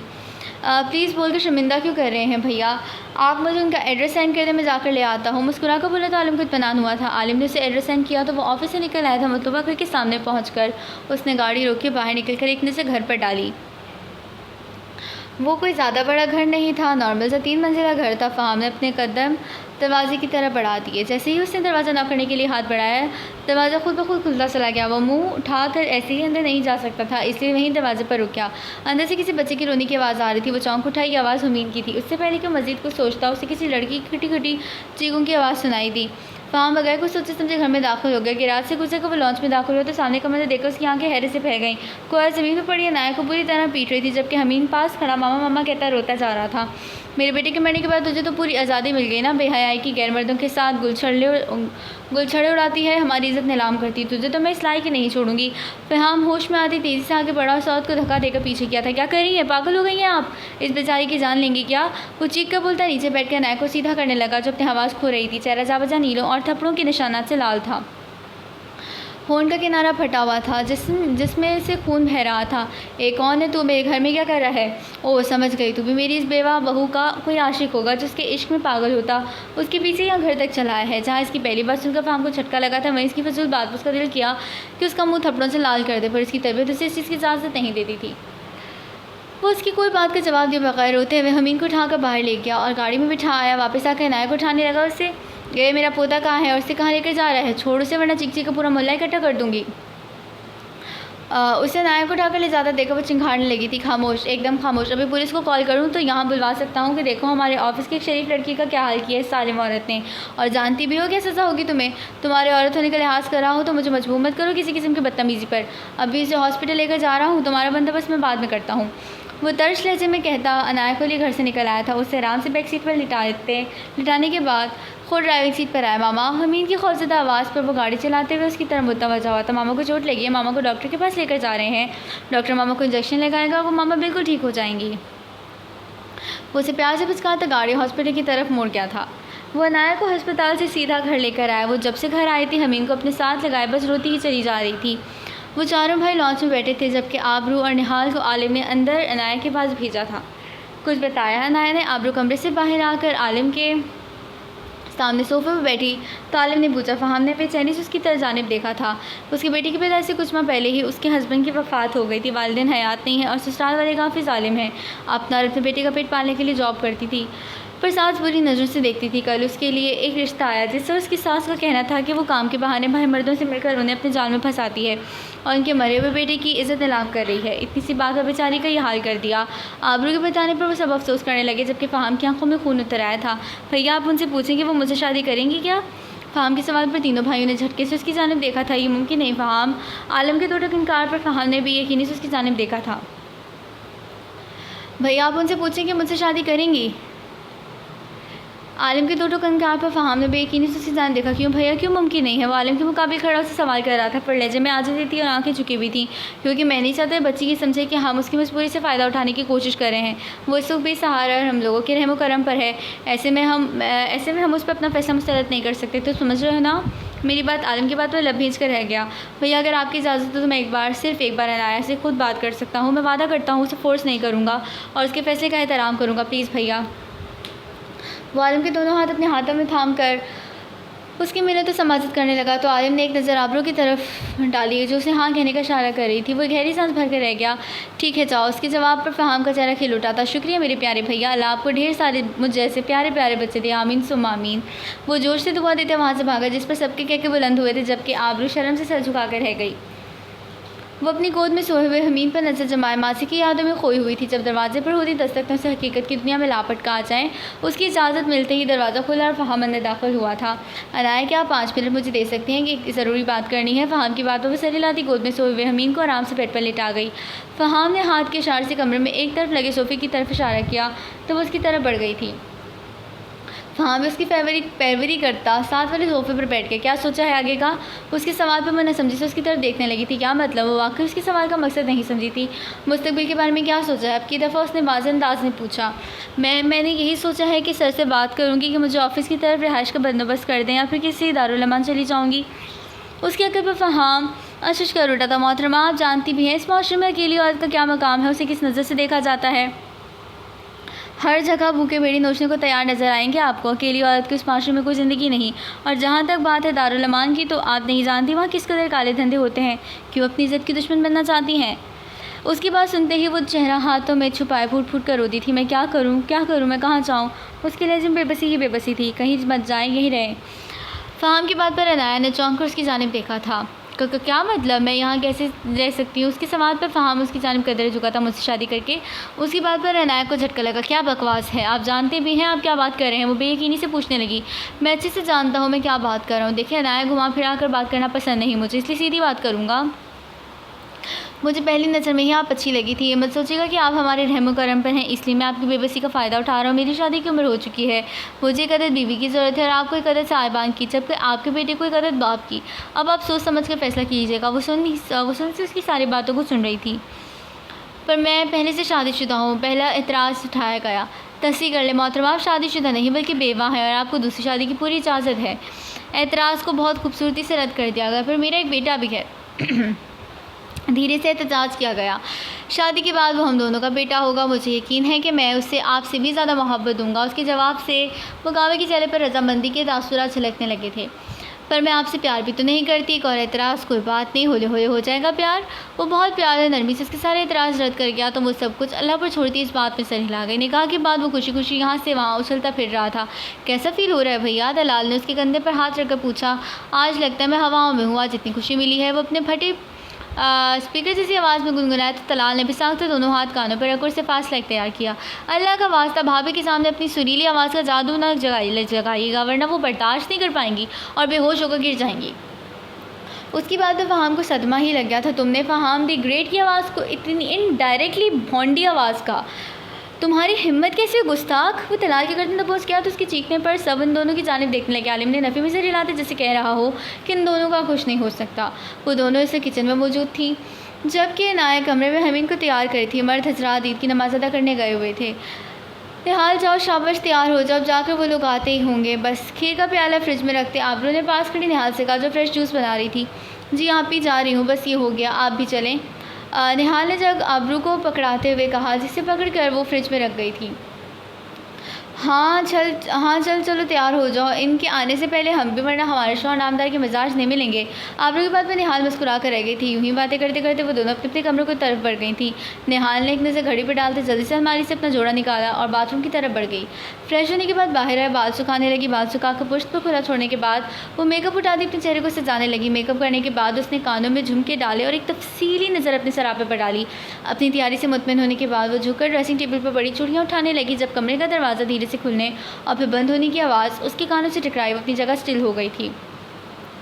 वो मजबूत कदम उठाता उसके नज़दीक आया और उसके हाथ से चूड़ियाँ थाम कर, उसके नाजुक हाथ अपने मजबूत हाथों में थाम कर वो उसकी कांच की चूड़ियों को उनकी क्लाइम की जीनत बनाता एक भरपूर निगाह उसकी हसीन सरापे पर डाल गया। बहुत खूबसूरत लग रही हो। उसकी सरगोशी पर वो खुद भी सिमटने लगी। उसकी कमर में हाथ डालकर उसे अपने साथ लगा गया था। ईद मुबारक मिसेस तालिम करीम, उसके मीठे अल्फाज उसके कानों में रस घोलने लगे तो वो सुकून से आंखें मूंद गई। वो तैयार खड़ी थी, अलमारी में मुँह दिए आलिम की शर्ट सही कर रही थी जब वो धीरे से पीछे से अपने हिसार में ले गया। ईद मुबारक जाने आलम, वो उसके गाल पर लब रखता बोला तो वो शर्म से खुद में सिमटने लगी थी। खैर मुबारक, उसकी मीठी सी आवाज़ पर आलिम सरशार होता उसका रुख अपनी तरफ मुड़ गया। माशाल्लाह, उस पर नज़र पड़ते ही बेसाख्ता आलम के मुंह से निकला था जिस पर वो सुरुख होती सर झुका गई। अल्लाह ने आपकी सूरत में मुझे इस कदर नवाजा है कि मैं इसका शुक्रिया अदा कर ही नहीं सकता। अपना माथा उसके माथे के साथ जोड़ते वो उसे खूबसूरत इज़हार से नवाज गया था। मुझे आपको कुछ बताना है आबरू। आलम की बात पर आबरू ने पीछे हटते सवालिया नज़रों से उसकी जानिब देखा। मैंने आपके चचा और उसके बेटे पर केस किया था, इन्वेस्टिगेशन हो चुकी है। आपके चचा और उसका बेटा दोनों जेल में है। आपकी 3 तारीख को गवाही है के लिए कोर्ट में पेश होना है। परेशान होने वाली कोई बात नहीं, मैं आपके साथ होऊंगा। आलिम की बात पर आबरू ने भी यकीनी से उसकी तरफ देखा था। आप अब सच कह रहे हैं कि वाकई मेरे माँ बाप के कातिल अपने अंजाम को पहुँचेंगे? उसके सवाल पर मुस्कुराता हुआ सर हिला गया था। आपसे वादा किया था मेरी जान पे कैसे ना वादा वफा करता। आबरू एकदम उसके सीने से लग गई थी। थैंक यू आलम, आप बहुत अच्छे हैं। मैं आपका बहुत शुक्रिया अदा कर नहीं सकती। मैं अल्लाह की बहुत शुक्रगुजार हूँ जिसने मुझे आप जैसे हम सफ़र से नवाजा है। वो उसके सीने से लगी उसे खूबसूरत इज़हार से नवाज गई। वो उसके गिर्द अपना हिसार मजबूत कर गया था। बेशक हर मुश्किल के बाद आसानी है। गम के बादल छुट चुके थे और अब हर तरफ खुशियाँ ही खुशियाँ थी। The end. सो फाइनली ये नावल अपने इख्तिताम को पहुँच चुका है। आप लोगों को कैसा लगा कमेंट सेक्शन बताना मत भूलिएगा। चैनल को सब्सक्राइब वगैरह वो सब तो आप करते ही रहेंगे। तो अभी दीजिए इजाज़त। अल्लाह हाफिज़।